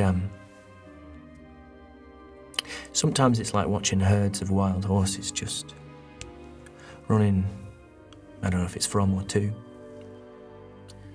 At least they're free. Oh, freer than we are. And the stones here, these things just stop these trees moving. Guess so. Seem to. No one ever questions how. Well, even if we wanted to move and we couldn't, the only way we test the theory is by moving the stones. Yeah, they're pretty big. You're not really moving the stones here. So, this is where they are. This is how it works.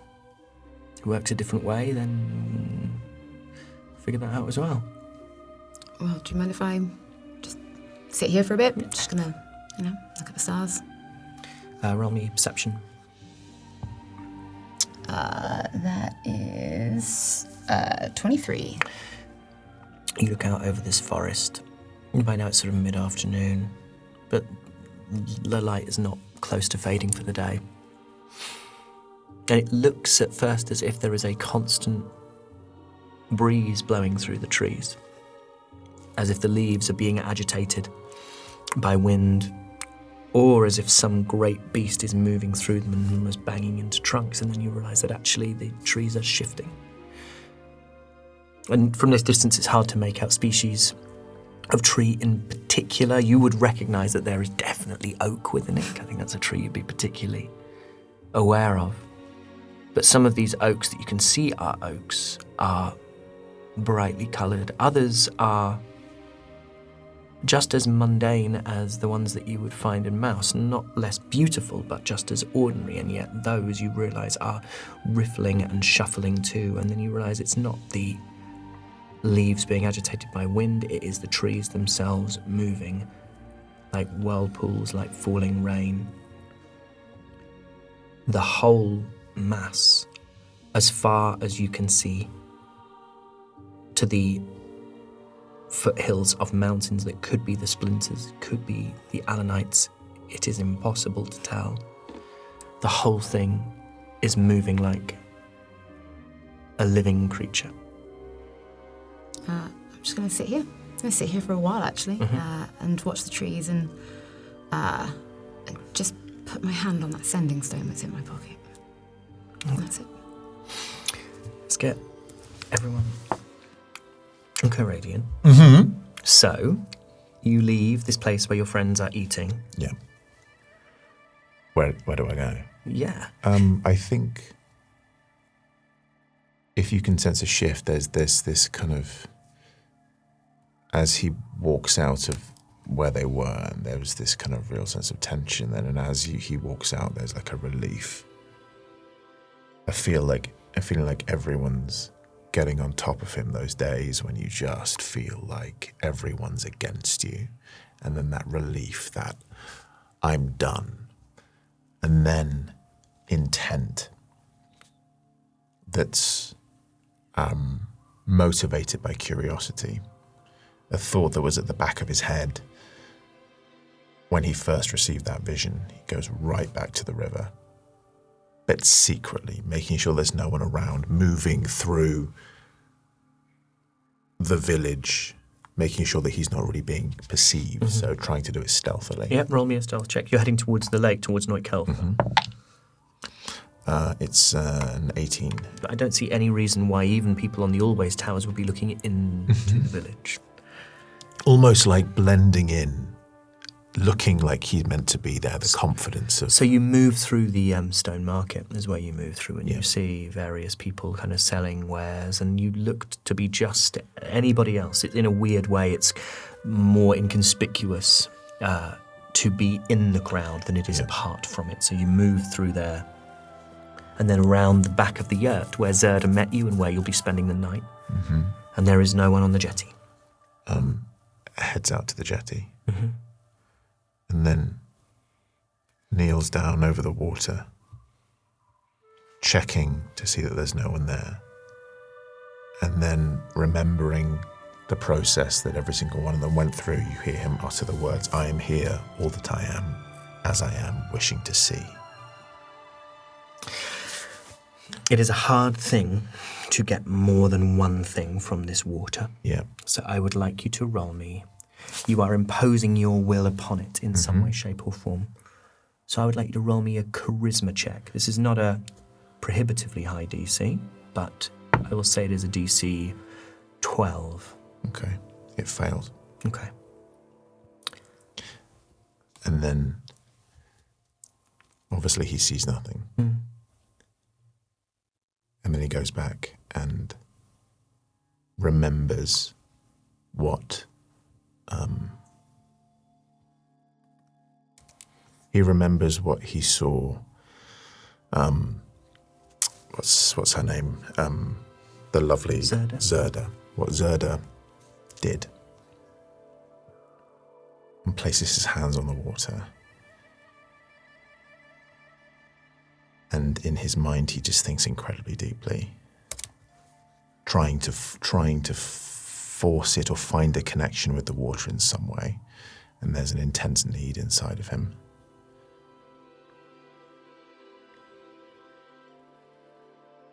You're trying to whisper to the water? Yes. And what he whispers is, show me where you came from. Show me where you were born.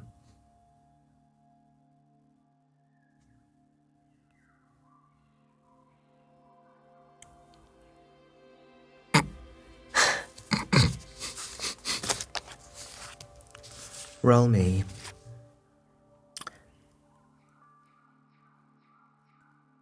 a charisma check.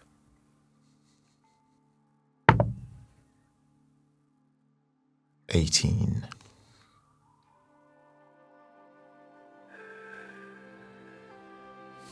Need to be higher. What? You place your hands on the surface of this water, and it starts to ripple out, to foam and bubble and smoulder, and your hands are burning, a pain shooting through the pads of your fingers, your palms. Roll me 2d10.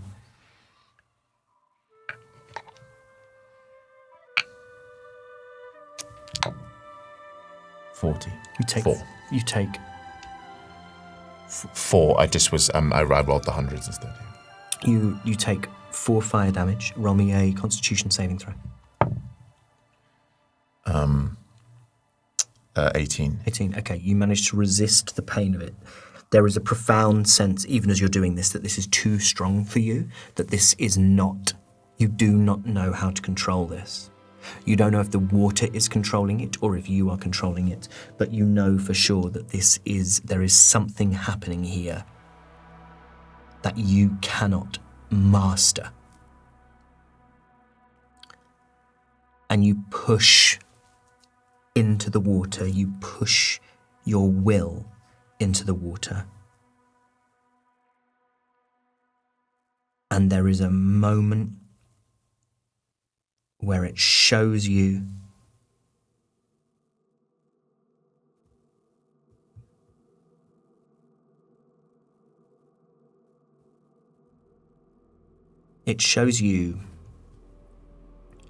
a tent.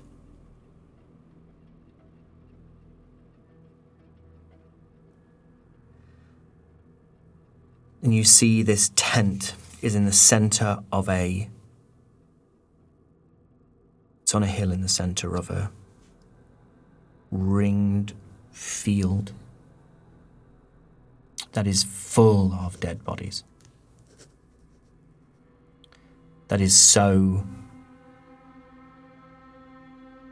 coated in blood as to almost have been drowned in it. You see this tent, and you hear laughter coming from the tent and music. And you see yourself within the tent. And there are bodies intertwined, living bodies. Bodies moving with one another. Discarded weapons and armor everywhere, the smells of sweat and wine.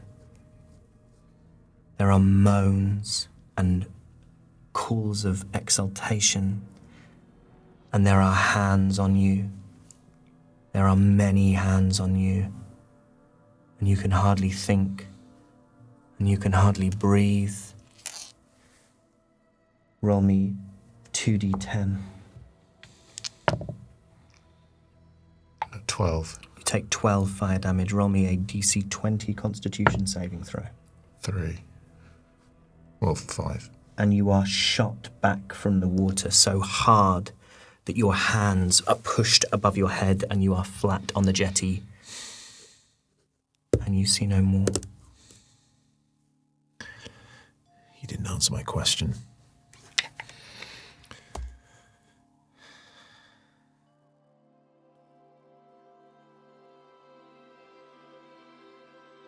What are we doing?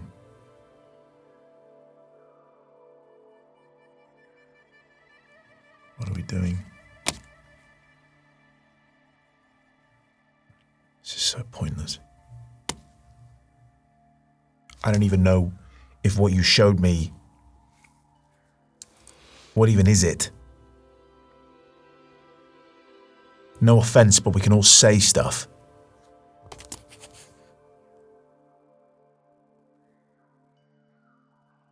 And I know I probably look crazy. I don't even know who I'm talking to. Who am I talking to? Am I talking to you? Am I talking to them? Am I talking to this? Just give me something useful.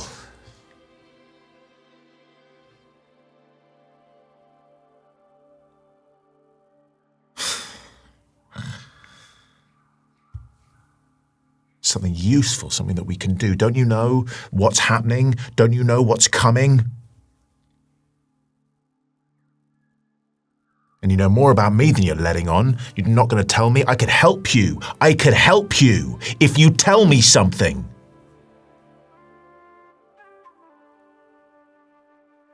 But you won't. It's all in its good time. It's all in its good place. It's chaos. It's random. Well, maybe that's why this place is all probably going to burn to the ground. Because you know stuff. You know stuff and you won't say because it's meant to be.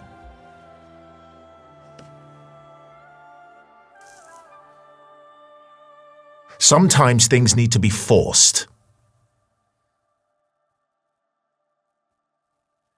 Sometimes things need to be told what to do. You remember those words, those sentences. Sometimes things need to be forced, sometimes things need to be told what to do. Is exactly what your mother used to say as she locked the door of your bedroom, as you were recovering.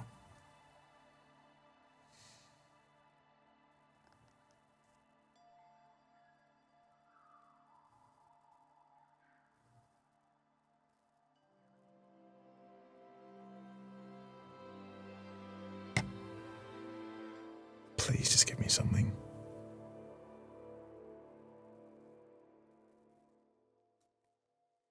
I don't like that the only thing that I remember are the worst memories. I just want to feel something good. I want to feel something... I want to feel something that isn't pain.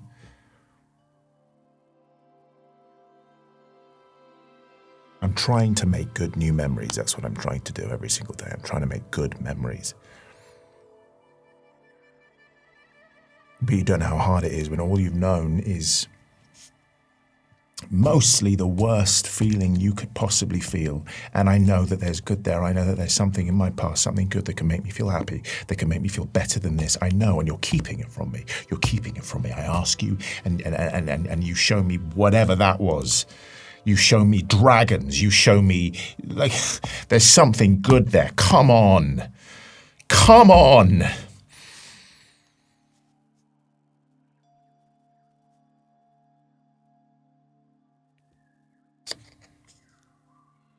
But we'll do it your way, you know.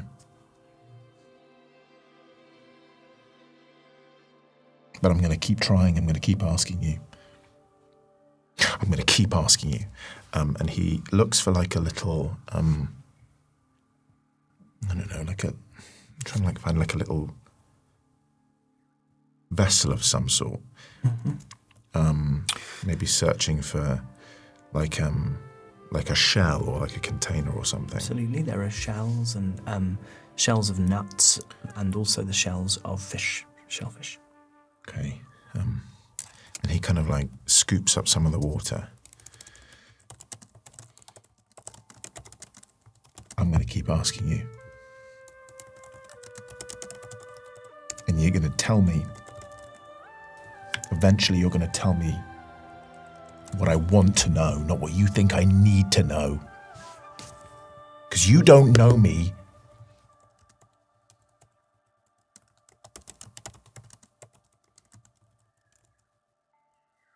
Please.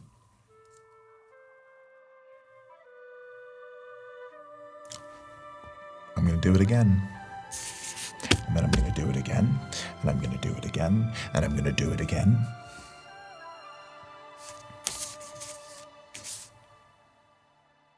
Please.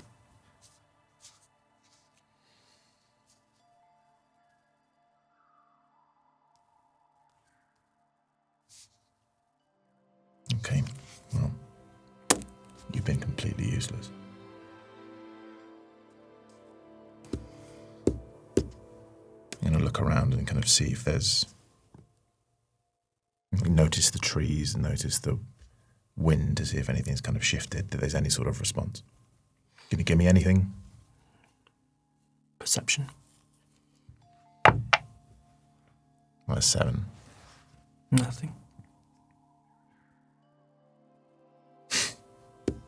You'll watch me pee, but you won't answer a simple fucking question.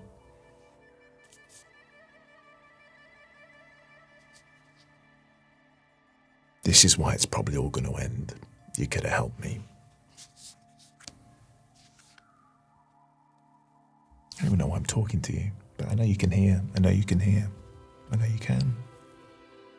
In fact, you're probably the only person who's actually going to listen and not judge me, even though I know silently you're probably judging me. That's what people tend to do. I say stuff and then people go, no, Radiant, that's so stupid. That's so stupid. It's not. It's not. It's not stupid. It's not stupid. Stop judging me. Stop judging me. I don't judge you. I let you do whatever you want. I let you shout at me all the time. And what I really want to do is Kelness. I want to do that to you. Oh, it's all in good fucking time.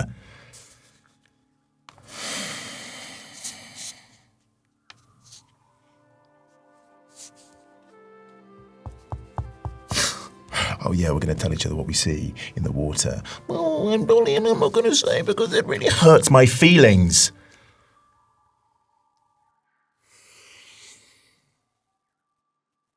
Oh my God, Elowen.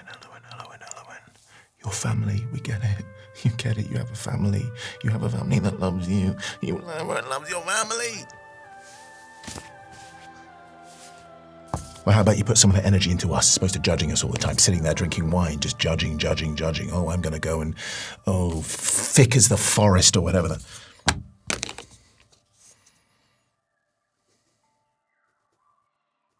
I don't judge you. I accept you for who you are, but you don't accept me for who I am. You don't. You say you do, but you don't. I know you don't, and they can see it. Everyone can see it. Everyone can see that they hate you. They hate you.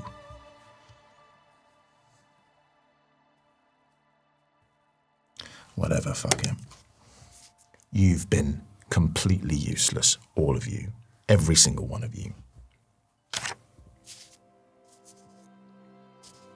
I'm sorry for saying that, but you have. I asked you nicely.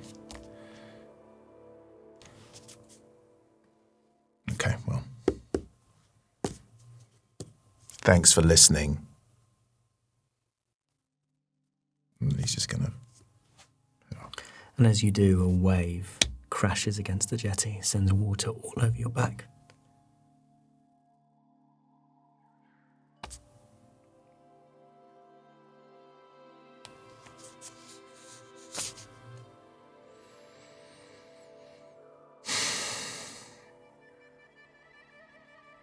Okay.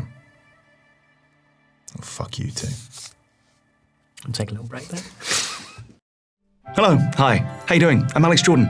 The video game industry's answer to the question, what would happen if that helicopter noises guy from Police Academy acquired ADHD and a strangely extensive decorative shirt collection? Listen, nothing says down to fuck like a man in a perpetual aesthetic of ready to go bowling. And before you say, I don't think Alex would have the sexual ferocity to engage in loving yet passionate consensual intercourse in the vicinity of a bowling alley, clearly none of you were at my cousin Rory's 20th birthday party.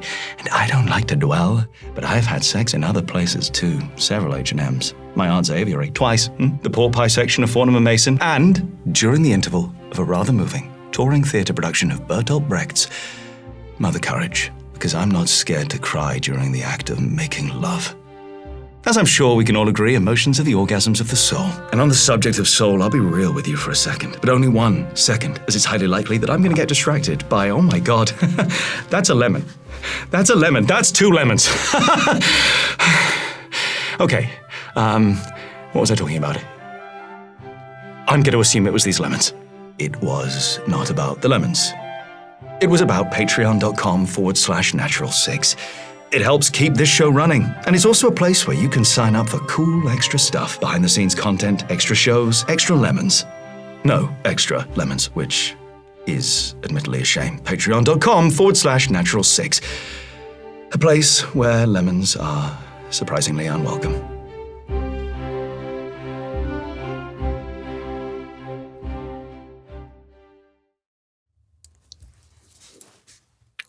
Oh, I didn't know that was a thing. It is. And we're back. I'm sorry, I was doing the for the women, not the class. Yeah, that's why I got Okay, confused. should we do it for the women? I think the women are okay. No. The women are fine. I Oh Stars, my the God, women are not guys, okay. guys, it worked. We live We did it, in a guys. patriarchy. Gentlemen, we did it. Yeah. Mission accomplished. Alone? The women are okay. What the suffragettes couldn't achieve, you did in 2 hours of Take pure that. D&D, man. Take that, Emmeline Pankhurst. All it took was a little bit of this. And a little bit less blimmin' protesting. Stop throwing yourselves in front of horses. Stop Start doing playing it, some Wilding Dungeons and Davison. You just needed to take some time. Just needed to ask the men for help. Yep, that was it. That was all. We solved Happy it. to help. Happy to help. No, I don't. Can't believe we just did it. Well done. Actually, Honestly, Doug, well it was done. actually Doug.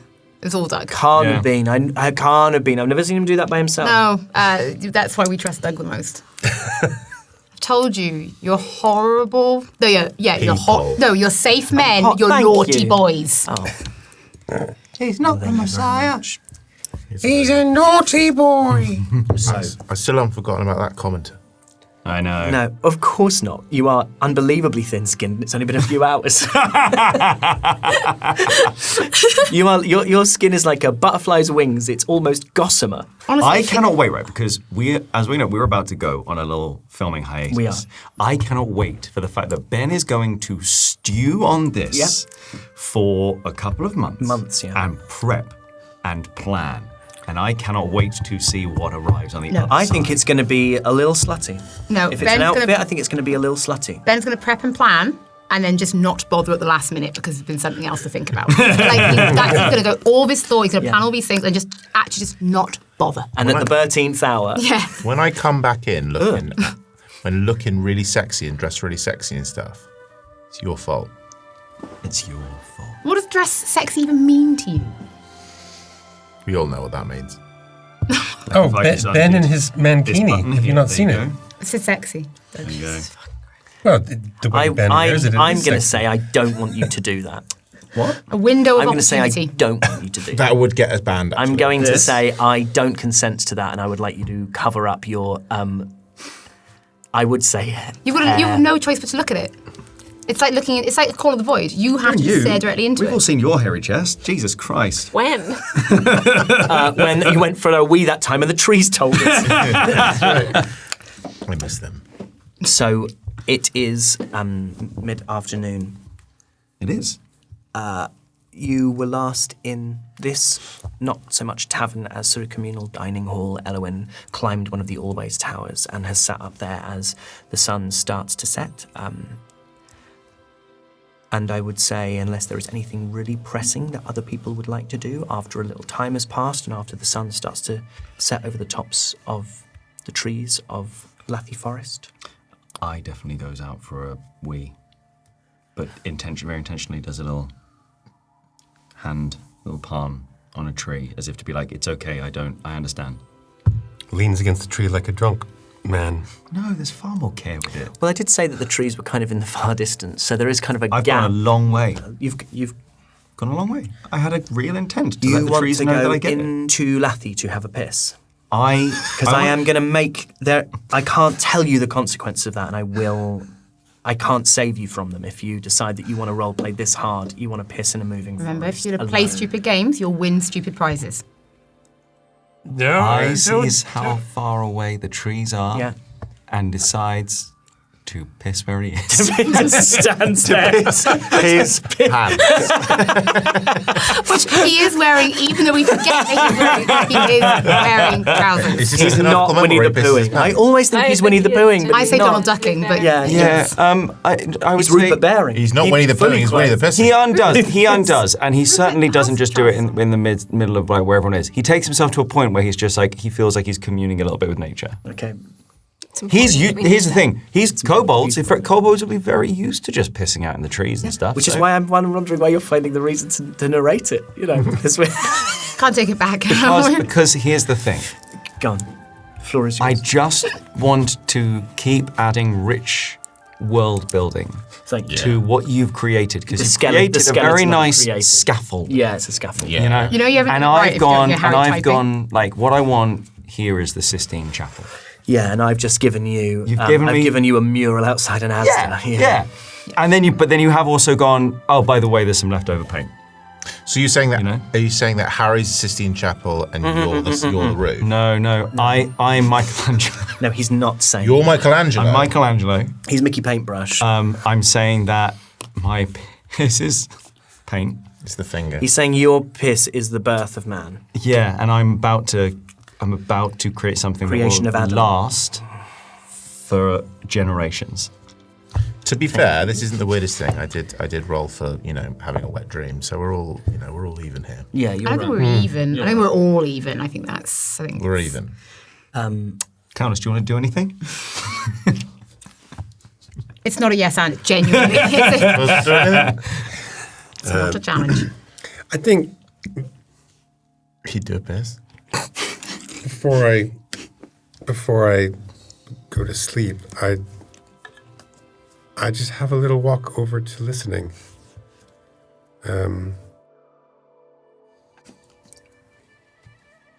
because it's a nice place to be. I just have a little sit and feel Lathy. And Kel's thinking about what Zerda said about the trees being glad to have me back.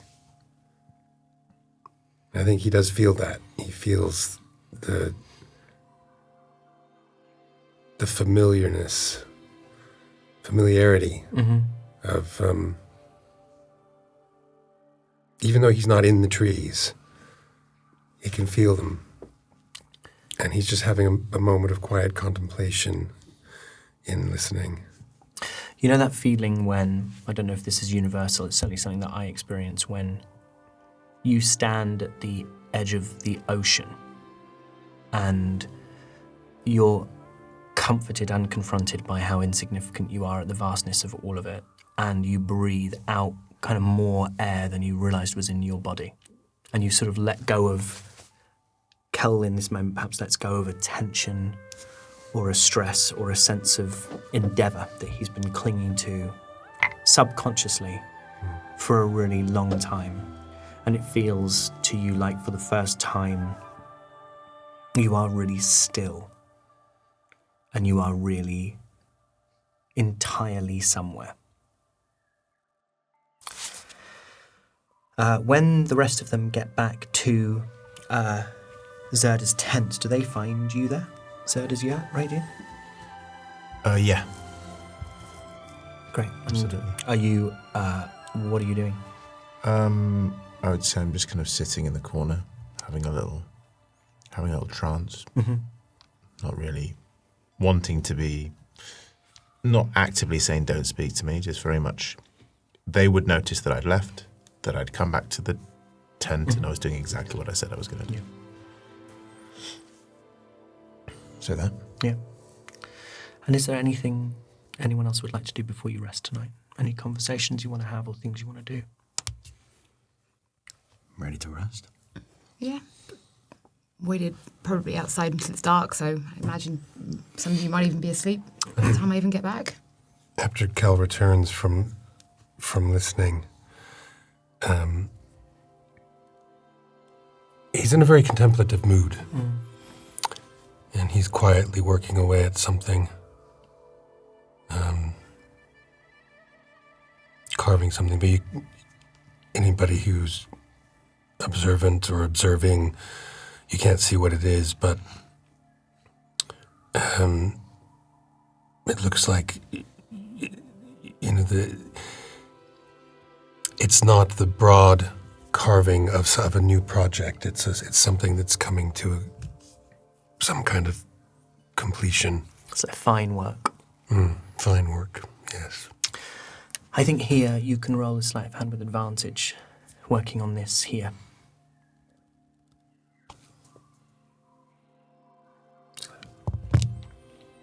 It's a dirty 20. With advantage. See if you get a nat. 21. 21. I will say that at this point it is up to you when it's finished. It's finished whenever you say it is. If that's tonight, then that's tonight. If it's another time, it's another time. You know, as you look at it, that it needs no more. It's whether or not you want to give it more.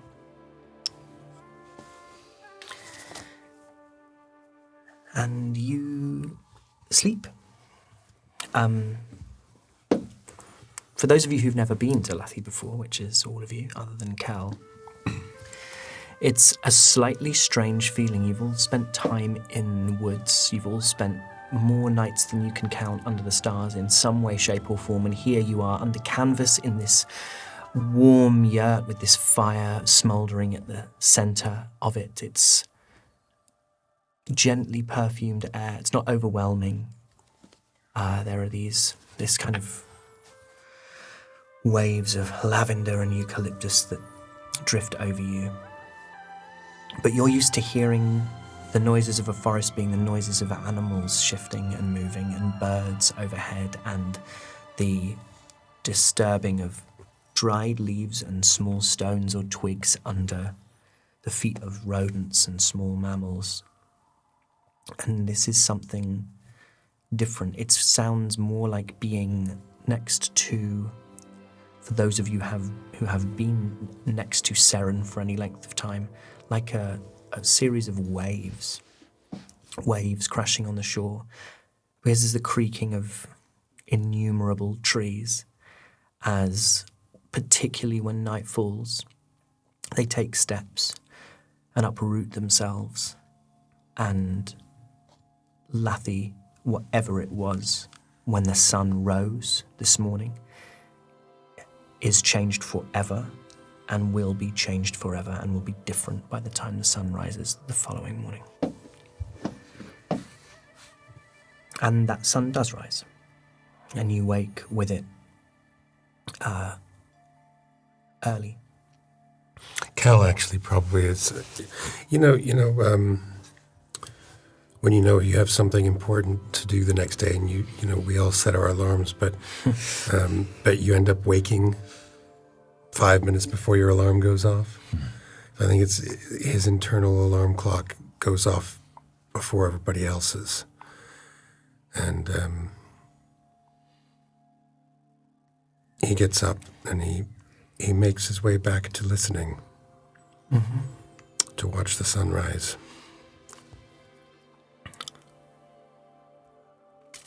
So you are sat in listening, looking at the water or with your back to the water?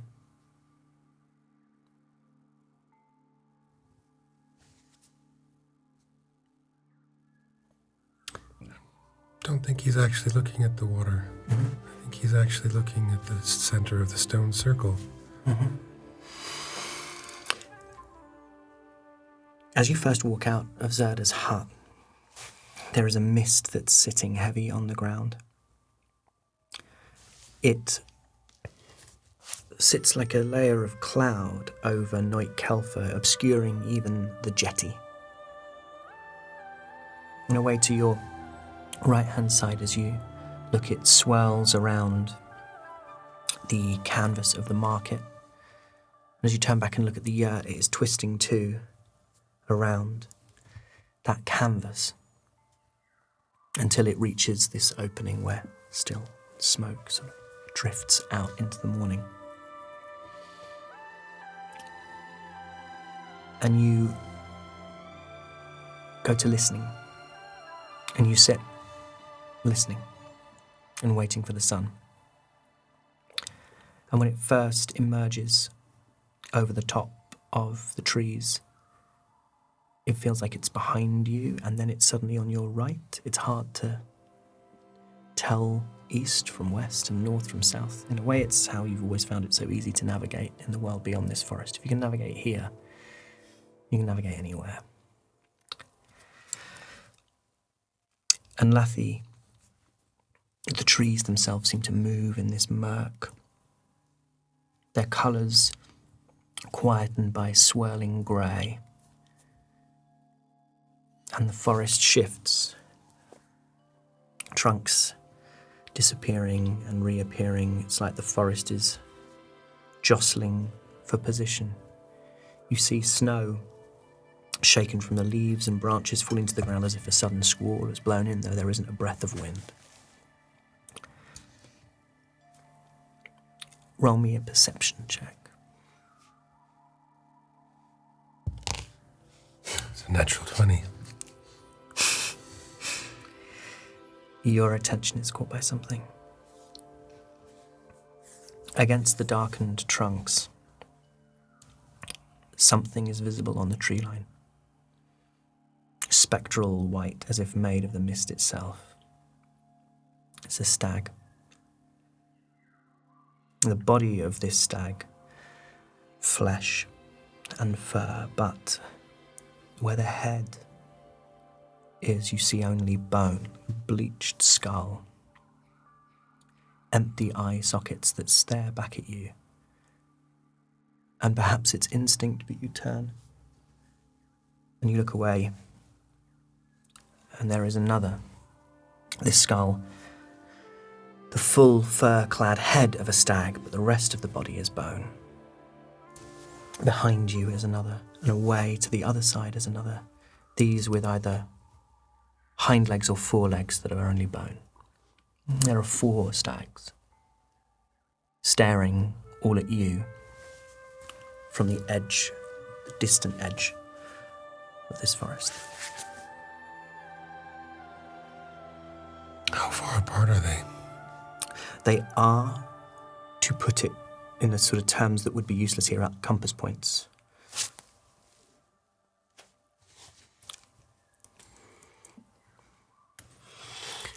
Cal rises.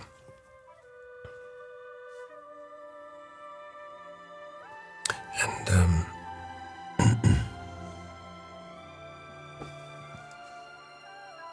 and he walks towards the one with that has no fur on its head. Has the bone head. Mm-hmm. The rest of you, I will say, awakened by the first bit of light pushing its way through this canvas, and you wake and you see that Kel is not there. Where is Big Scale? I mean, probably gone for a walk. You don't think she's... He left a while ago. He left a while ago, Sir, and walk out. It's morning, yes? Yes. What if he has found the stag without us and is gone? Yeah, that sounds like him. He'll just leave us, won't he? I don't think Cal would leave us. But what if the stag maybe takes him? I wants to see a stag. Okay, well, come on, come with me. Tell you what, we'll go have a look. Okay. Okay, come on then. Dolly. Ellie's been, her eyes are open, but she's been sleeping with, or she has her dagger in her hand. She's gonna put it. Do I see this? I don't know. Roll perception. Yeah. Is Dolly trying to be subtle about it, placing this back? Probably a little bit. Okay, could you roll a stealth check to see if you can? Don't worry, that I don't see it. undetected? Oh, do you roll It's that a, one? It's a 3. Okay, let's see if you roll lower than a 3. It is possible. 4. It is the clumsiest series of. It's real level 1 shit. I is still rubbing Yeah, his eyes, like, and it just misses. Like, Dolly took the bed, clatters the dagger against the bedpost. Oh, you was awake? Yep. Awake. Yeah. You was good? Yeah. So Cal's not here. No, Okay. don't tease him. Time to get up then. Radiant, Yeah. how's you doing? I'm doing great, thank you. Looking forward to getting out of here, getting some answers. Maybe we need to find a Big Scale. Well, let's go. So you head out of that yurt. Everyone roll me perception checks, not Cal. Dirty 20. 15. nat 20. 11. 11. With an 11, the thing that you see more than, that you're most kind of taken aback by is the mist. Almost nothing beyond it. A 15 and up, you see that Cal is walking not far from you. He's just beyond the listening stones. He's walking towards the tree line.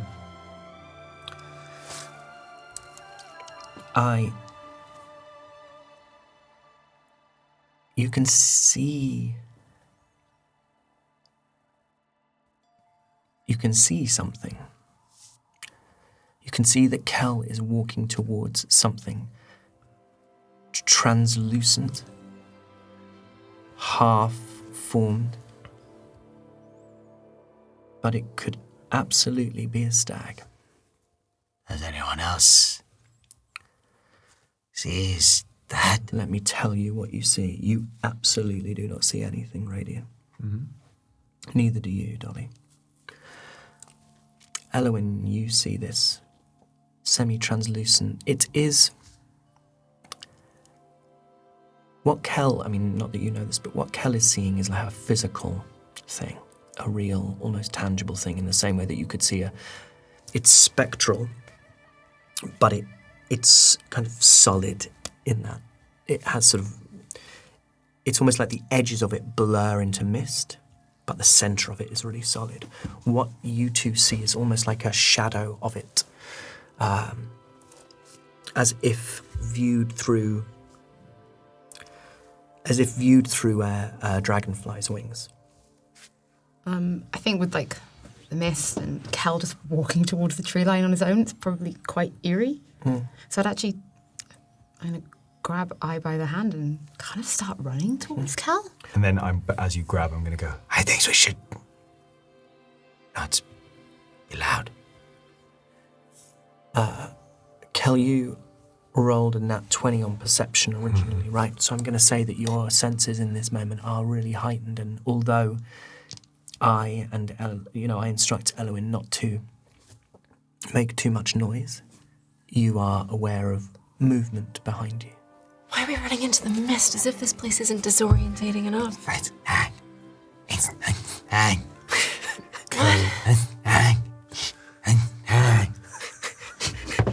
I just turn around and do this. I hear their footsteps and I turn and I just say, whoa. Slowly. And I turn back towards the bonehead stag. And I take a few more steps forward. And I say, I don't say anything. I listen. The stag holds your gaze. It's perhaps 50 yards from you, 150 feet. Still a long way you're still quite a long way from the tree line. It looks at you, and you see it turn its head a little, and you can see that it is taking in your companions. And you wave at it. Just a very small, yeah. It sort of cocks its head slightly. I also cocks his head. Looks back to Kel, and then it very slowly turns so that what you're looking at, essentially the back of, is this furred stag, the antlers protruding from that, and just the top of the bleached bone skull. It looks over its shoulder at you and starts to walk very slowly. And we know. I think it wants us to follow it. Oh, what? What are you looking at? Hi. Do you not see it, Dolly? I see mist, that's it. I can't see it at all. You can't see it. Can you see it? No, of course I can't see it. Thinks of this. When I has used a mage hand, I knows it is there, but you cannot seize it. Okay. It's like there's a stag there, but it's still kind of magical. And not quite a whole stag. It's like the skin's missing off its head. Great. Sounds real vague. Lead the way. That seems to have been everything we've done so far. Calnus, I thinks, is you should lead. You have to trust me on this, Dolly. I trust and you. Radiant. Of course I trust I you. can see the stag. I just don't trust everything else here. Stay close. Do not lose sight of me. I takes a little grip of the bottom of your clothes. Yeah, absolutely. And I follow. You gather in tight towards Kel. Tight as the three of you can see to the stag, which is maybe sort of waits for you for a little while and then starts to walk again when you are 30 feet from it, staying 10 yards ahead. It's nice that it waits for us. Roll perception, Dolly and Radian. 22. 30-20. Okay. You don't see anything, but you become aware of an extra set of feet. The sound of more bodies in the snow and in the earth. And you realize that there are a different rhythm to the steps that you and your companions are taking. I was going to ask, could I, being close to the ground, just look at the ground? Can I see if there's any traces of hooves in there? I'll just tell you there's none. Magic. We can't see it because we're not being allowed to see it. They don't want us to see it. Sure. We've got Kel. Don't need to see it. And the stag leads you into Lathy.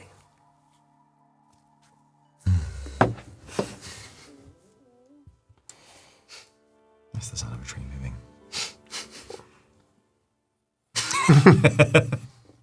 We all have stomachs, even here. Even the trees. Even the trees eat. Eat kobolds. Lathy is a wild forest that has sent roots into virtuous soil. Trees native to this plain are mingled with those from beyond the Alanites. Here are found familiar oak, ash, birch, elm and alder, but somehow altered strange shades, unusual patterns of leaves and flowers. In places, the forest floor is almost marsh-like. In others, it is covered by wild flower-studded moss patches or stretches of frost-flecked grass. And you walk, the stag ever ahead of you, never turning, keeping a steady pace through the forest as it writhes and shifts around you. Roll me a d4, Kel. Oh, well. 3.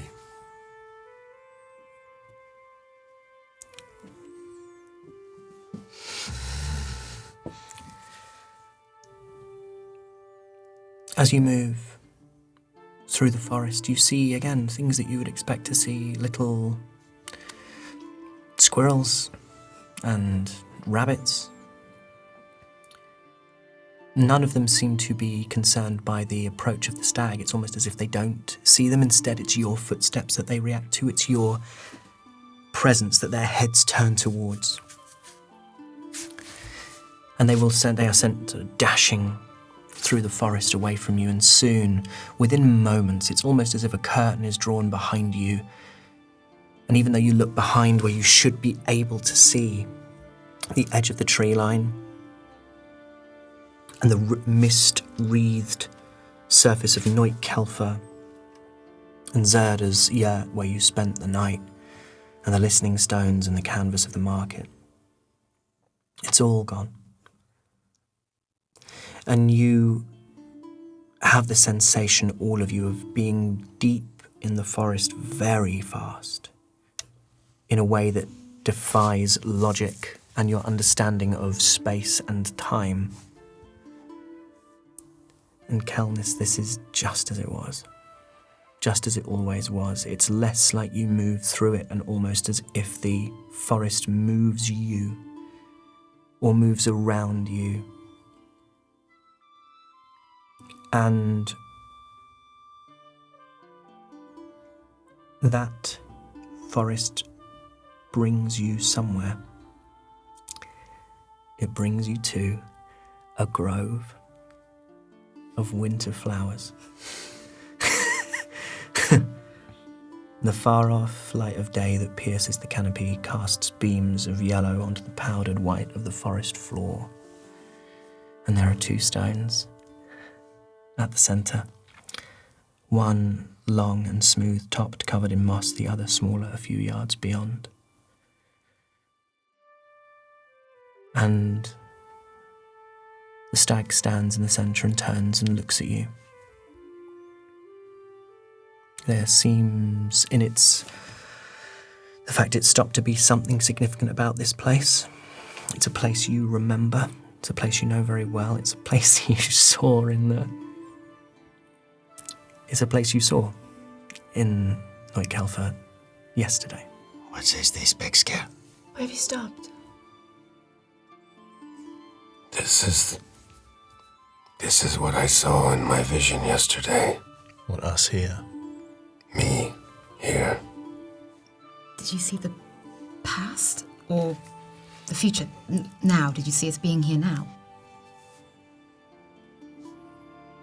When I saw the vision, I saw the past and the future. And now we are here. What did you do in the vision? What do we do now that we're here? Kel doesn't say anything. He walks into the grove. And he sits down on the mossy stone. And from his bag, he pulls an item wrapped in a soft cloth.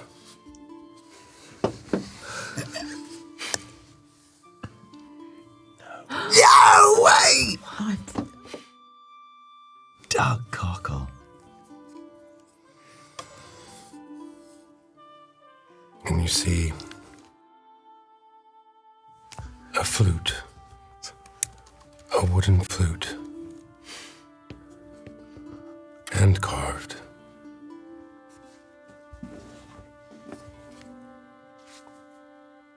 And he brings it to his lips.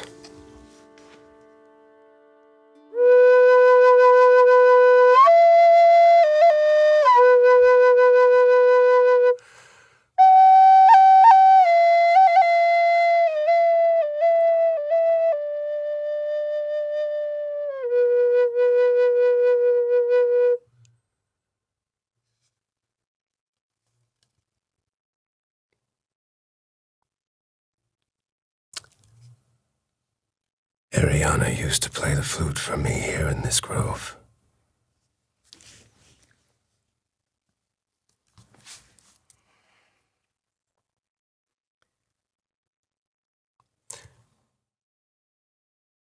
With a flute much like this. She tried to teach me. I was never very good. That sounded pretty good to I. Okay. This is what you has been makings. Yes. When I knew I would be returning to Lethe. I don't know, I just felt... I felt it needed to be made.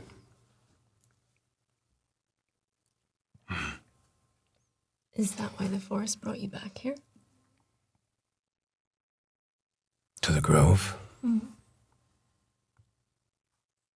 I do not know.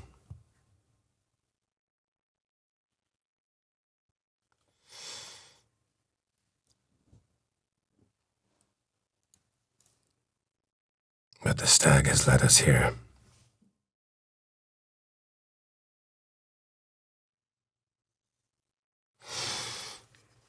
Well, I'm glad it did.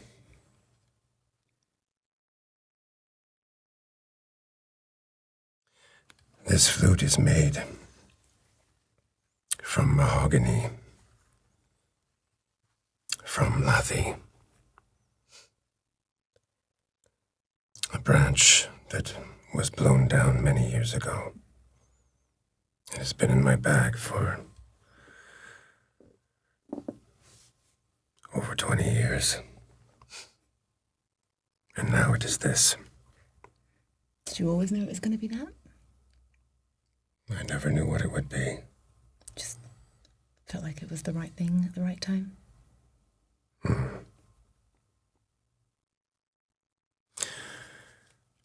Feels like the right thing to have here in Lethe.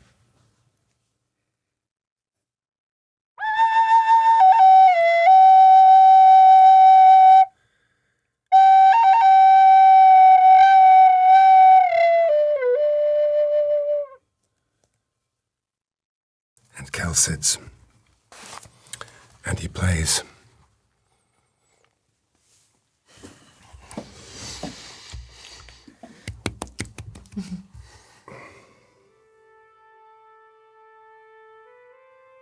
And as you play, the trees seem to shift closer to you. It's something that you all see. Trees moving. This strange gait they seem to have as some almost teeter to reach roots from deep within the earth and place them down somewhere else. Kel. I just keep playing. And more. Closer and closer. I take Dolly's hand, as in but this time it's him doing a little reassurance. It's incredible. Until the trees are all around you. And they begin to bend their topmost branches down towards you, listening.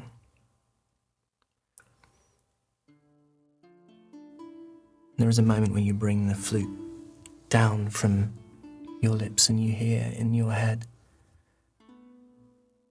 that is a good song.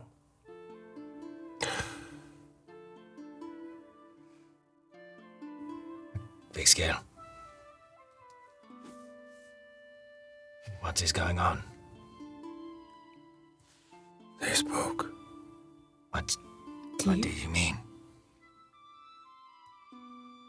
The trees. They spoke to me. Has they done that to you before? No. No, I tried. My father tried to teach me the tree speaking. I could never hear them. But Try speaking back.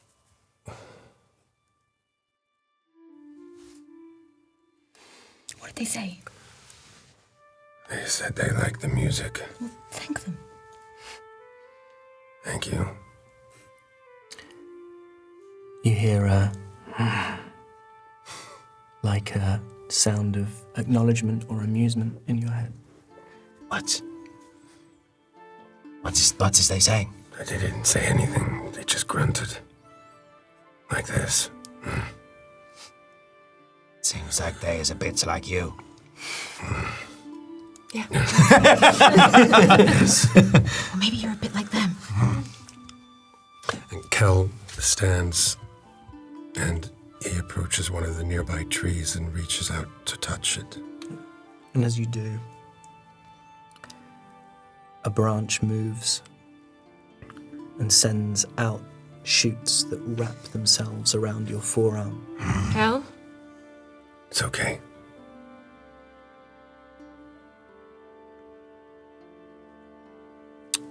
And in my head, I just think to the tree. It is good to be home. And you hear, we have missed you.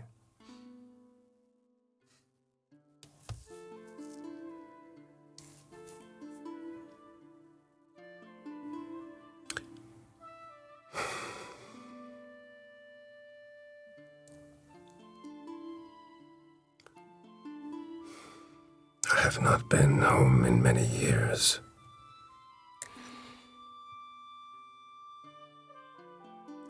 How is it that I can hear you now?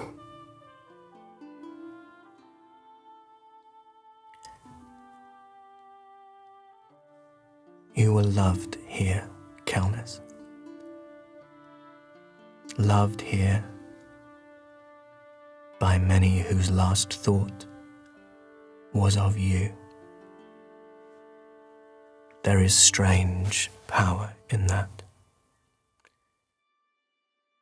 You are almost here. You are almost whole.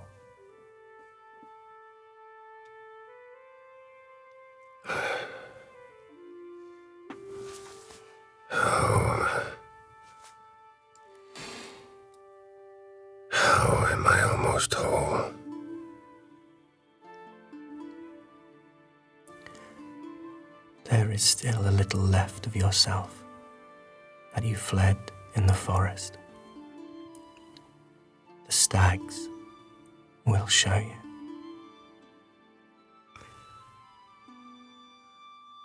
Thank you.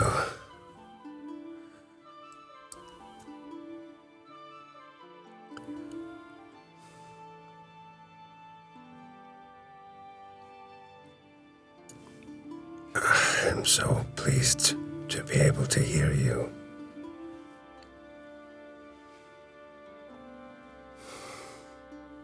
Does this mean that I'm a Treespeaker now? Yes, Gillis, that's what it means. I thought so, I just thought I'd check. You are. Excel. What? Sorry. What does they say? They have welcomed me home. And they have said that the stag will show us me what needs to be seen.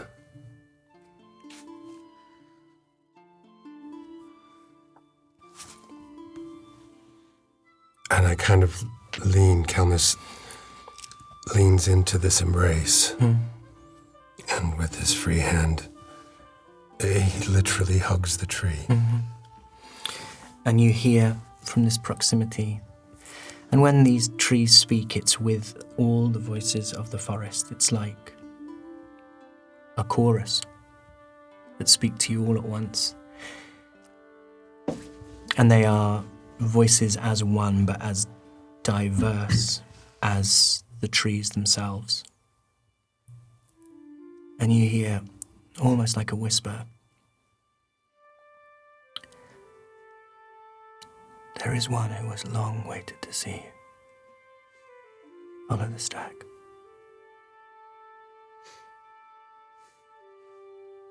I will. Should we? Does this puts our hearts to them? If they will... I ask the tree. Will you let them touch you? We will speak only to you.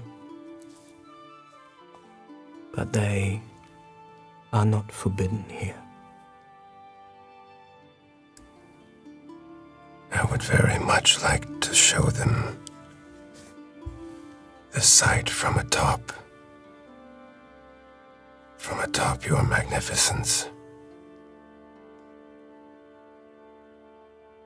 Maybe not now. Sometime. Sometime. Thank you. I will follow the stag. And this vine, this growing branch that is curled around your arm, just blossoms. Flowers and berries and leaves, and then they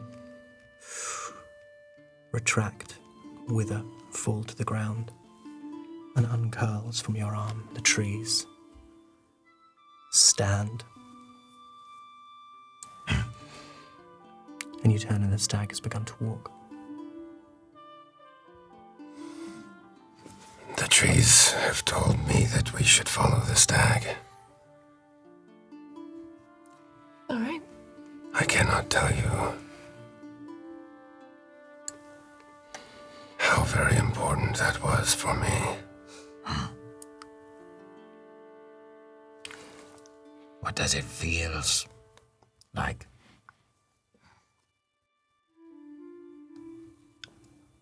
It does not feel like anything. It just is. I can hear them in my head. All of them.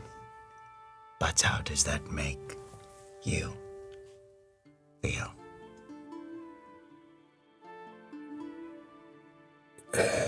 Like home? Yes. Like I am home.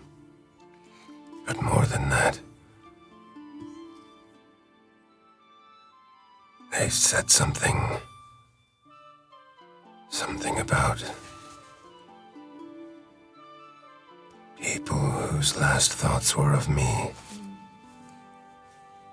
and that there is someone who has been waiting a long time to see me again.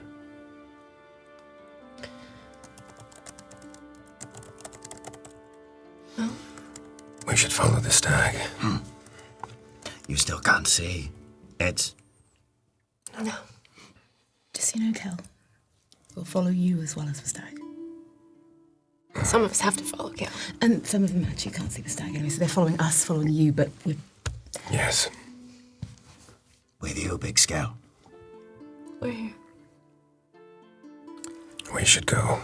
The stag has reached the edge of the grove by now. Yeah, let's not keep it waiting. And we follow the stag. And again, trees moving, shifting. But Kelnis, now as you take steps, you see that this network of roots which must run underneath the earth and through the earth of all of Lathi. When you take steps, the rest of you would see this. You look back and in the hollows left by Kel's footprints, little trees and flowers poking through the earth. I is slaloming. Okay. And as I walk, I'm following the stag, keeping the stag in sight, I just reach out and touch the foliage that I can reach with my hands. And I'm just thinking how beautiful they all are. And you hear your own name being whispered by each thing you touch. And the stag leads you.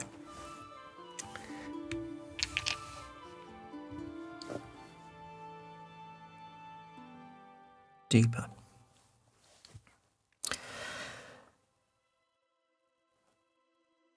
And it leads you somewhere.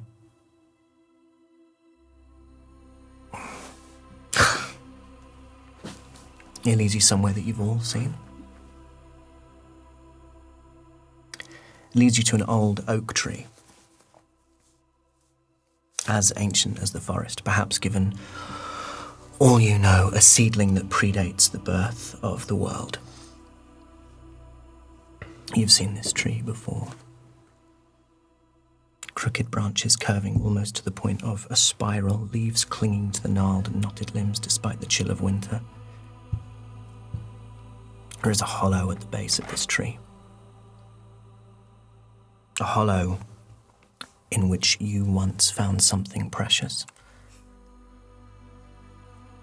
A hollow in which the father you knew and the mother you didn't placed things that they loved above all.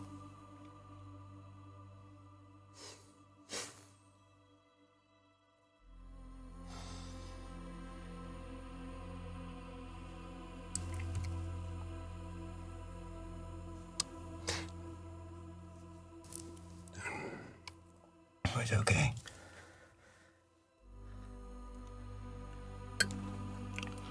This is where I was given to Lethmo.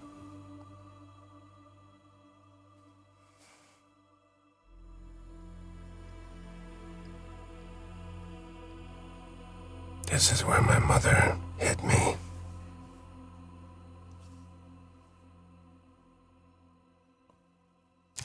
And I walk over to the tree, and I touch it to say hello. And you hear the tree, and it says, Kelnis. And it's your father's voice. And it says again, Calnus. Father.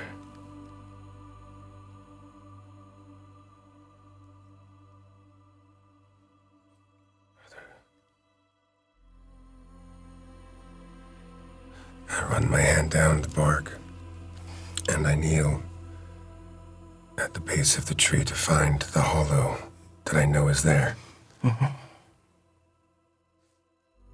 And I brush leaves away and moss. Just to see what is...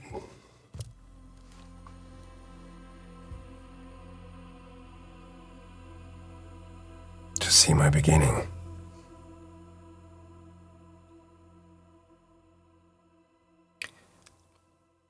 In every other way, it's an unremarkable tree. But it's where you were found. And I stand and I turn to my companions.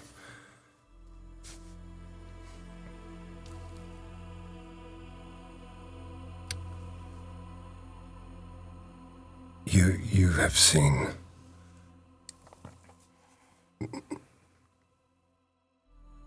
my birth parents. You have seen that tale. This is where Laethmal found me. And the pendant.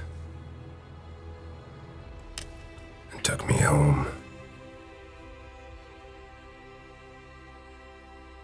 And presented me to his wife. My mother, Kelsia. I'm named for her.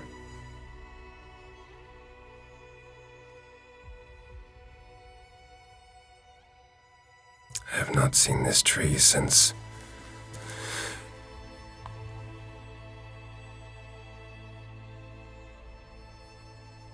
I have not seen this tree since...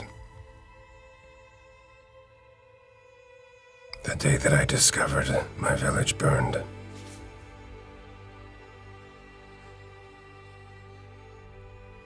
Everything was razed to the ground. There was nothing left. I fled the clearing where the village was, not knowing where to go or what to do.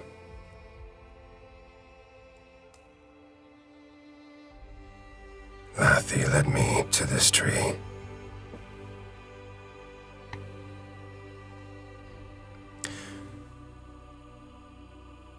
You see, when Yilda and I fought,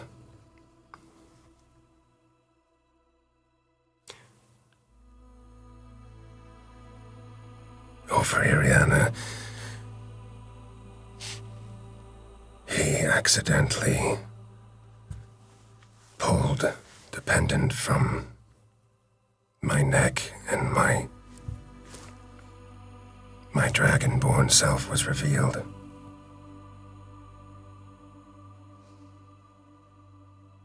And Ariana screamed. Hilda cut me with his dagger. There's this scar here.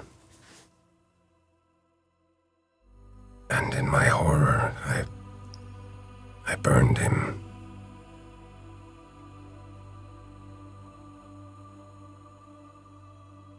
They both fled from me.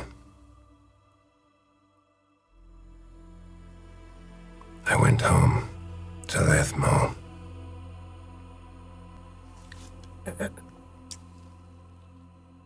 I did not understand. The pendant.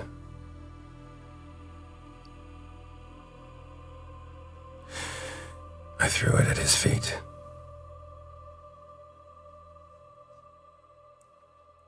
I would not hear what he had to say. I left.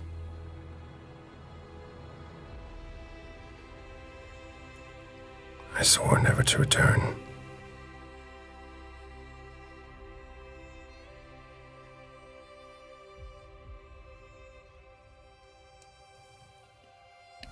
When I fled the burned village, Lathy brought me to this tree.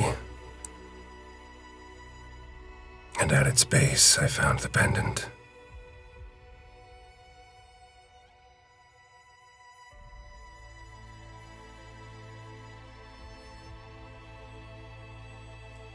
That is why we are here now. And why the forest led you back. Does this one speaks to you? They all speak to me. It spoke with my father's voice. And you hear in your head, I'm here.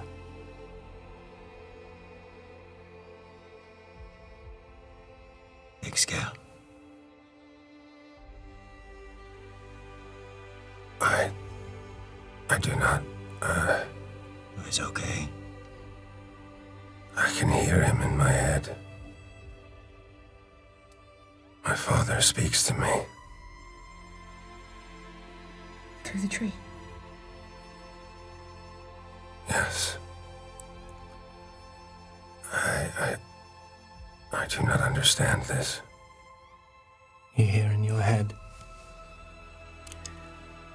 we that are bound to the trees, that speak to them all our lives, are bonded beyond and through death. Not everywhere, dearest boy, but in the places, in the place we love the forest most. And this is mine. Here in the roots, and the bark and the branches, and the budding flowers of spring and the reddening days of autumn, the fall of curled leaves, the silver-grey months of frost. Here where the most precious thing the forest ever bore was made mine. I have waited for you here. I would have waited all the days of the world.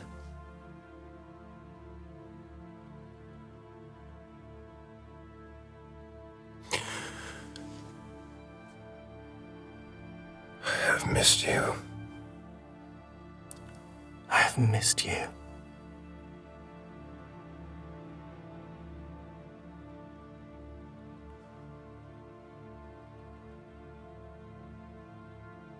What do I do now?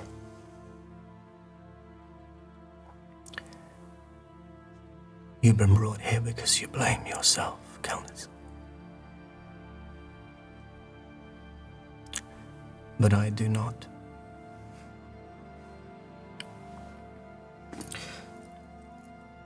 I failed you far more than you failed me.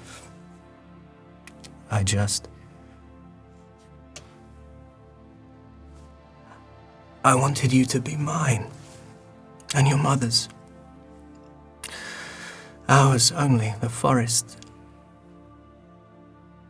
had heard our sorrows. The trees had been watered for so many years with our tears. And it felt as though you were gifted to us by Lathy itself. I should have known that you were more than what we saw above the surface of the earth. Your roots were full grown when you came to us. I'm sorry for hiding so much from you. I wish I had not.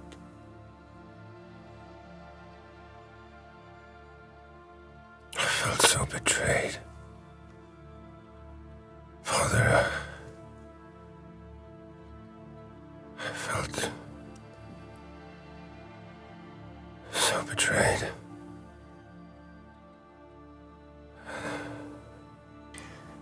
And you see that the tree, the frost at the top of it has thawed and is running in rivulets of dew down the bark. I know. And you were.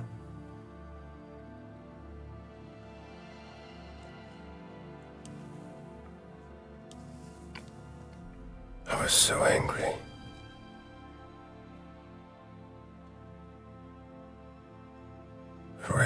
The rage, it ate my soul.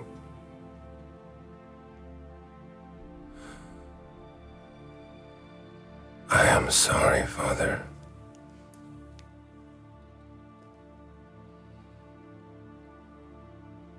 I think perhaps the time has come to forgive each other. Don't you?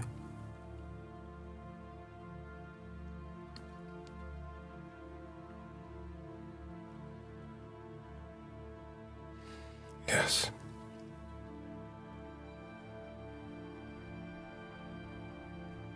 I know now that you were only trying to protect me.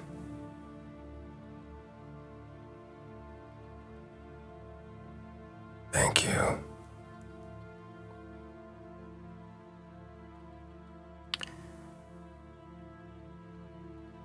You feel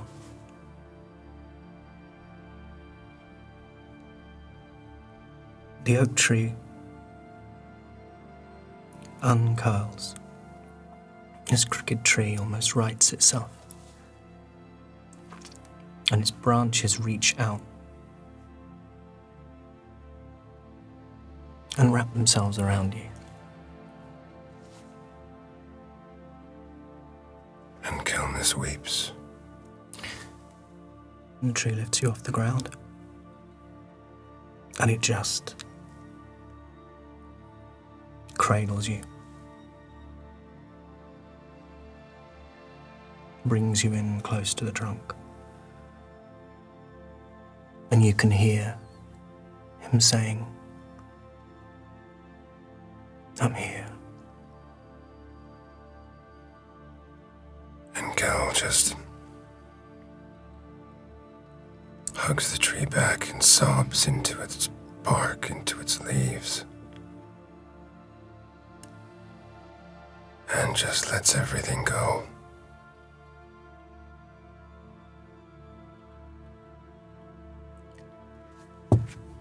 And when you feel that release, and when you feel like that has been emptied from you, the tree or your father places you back on the forest floor. And one of the branches sprouts little leaves that wipe themselves across your cheeks.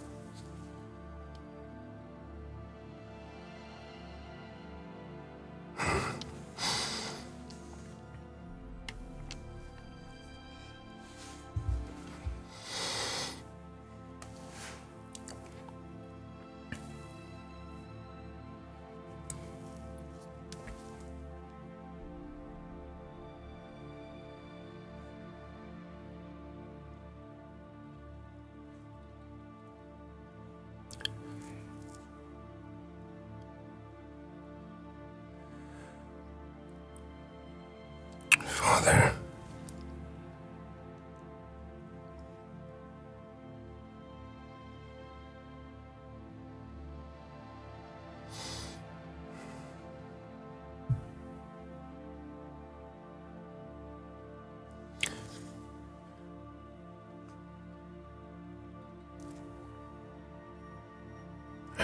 I do not know what to say.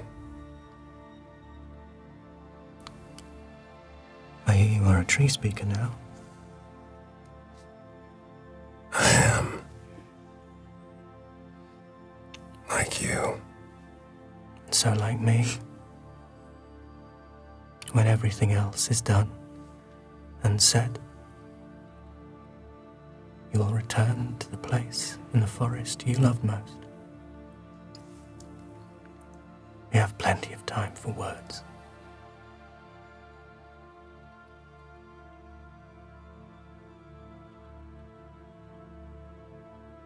Thank you.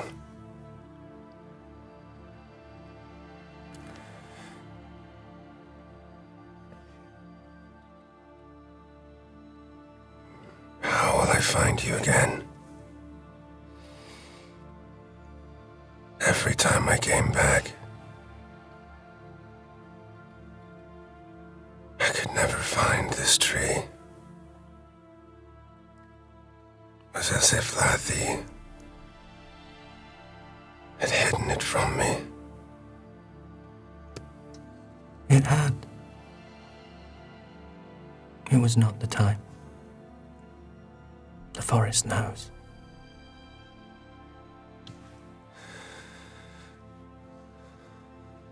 I am looking forward, one day, to our walks.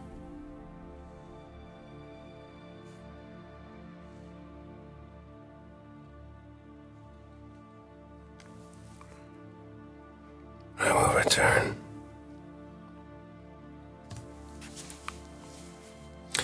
And Cal turns. And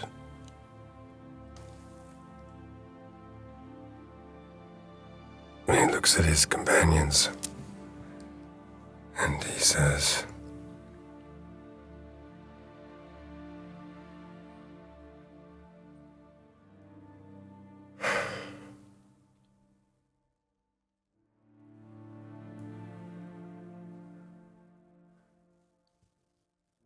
we have a stag to follow. Big scale.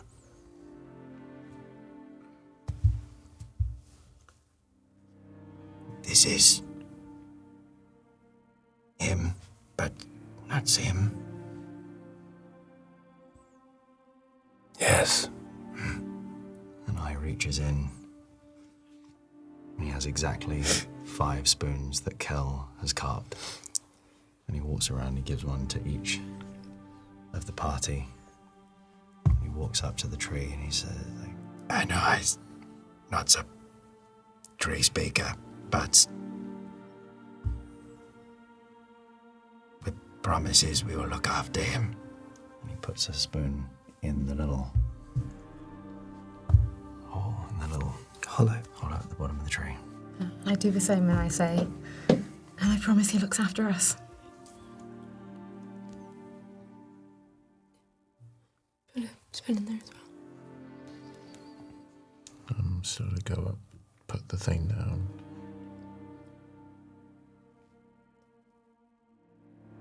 This doesn't change anything. I'm going to keep asking until you tell me what I want to know. But thank you.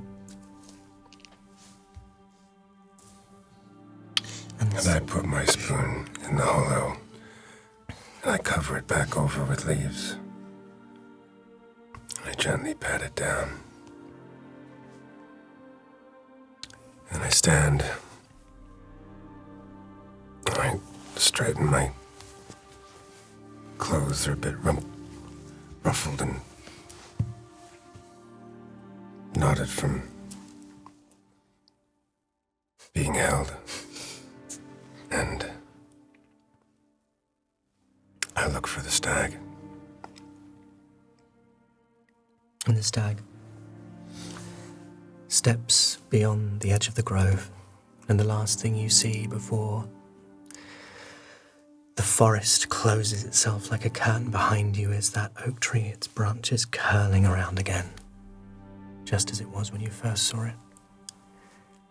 And that's where we'll end our session.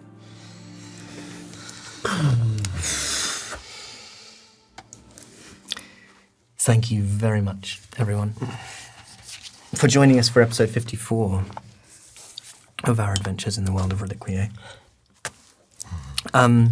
This is a big episode for us for lots of reasons. One, of course, because of what we've just had, which we will talk about on Action Surge, which is our after show, which you can get if you're a member of our Patreon. You can get it straight away. If not, it will be there next week. But you can head over to patreon.com/natural6 if you would like to support what we're doing here and the stories we're telling and help us continue to tell them. But this is also the sort of end of an era for us at Natural 6. Nothing is going to change from where you are. Everything's going to be going out just as it always was. But from the very beginning, we have been recording these episodes with Double Jump at Double Jump Studios. And by the time you see our next episode, we will be in a studio of our own.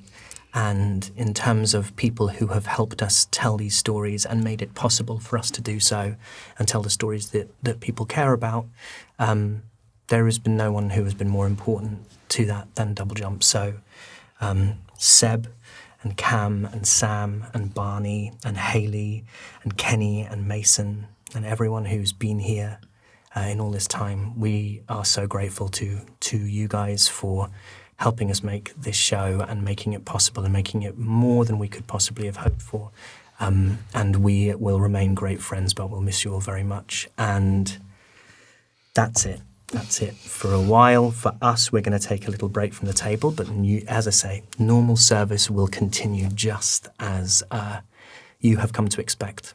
And we will see you very soon for more adventures in the world of Reliquia. Bye, everybody. Goodbye.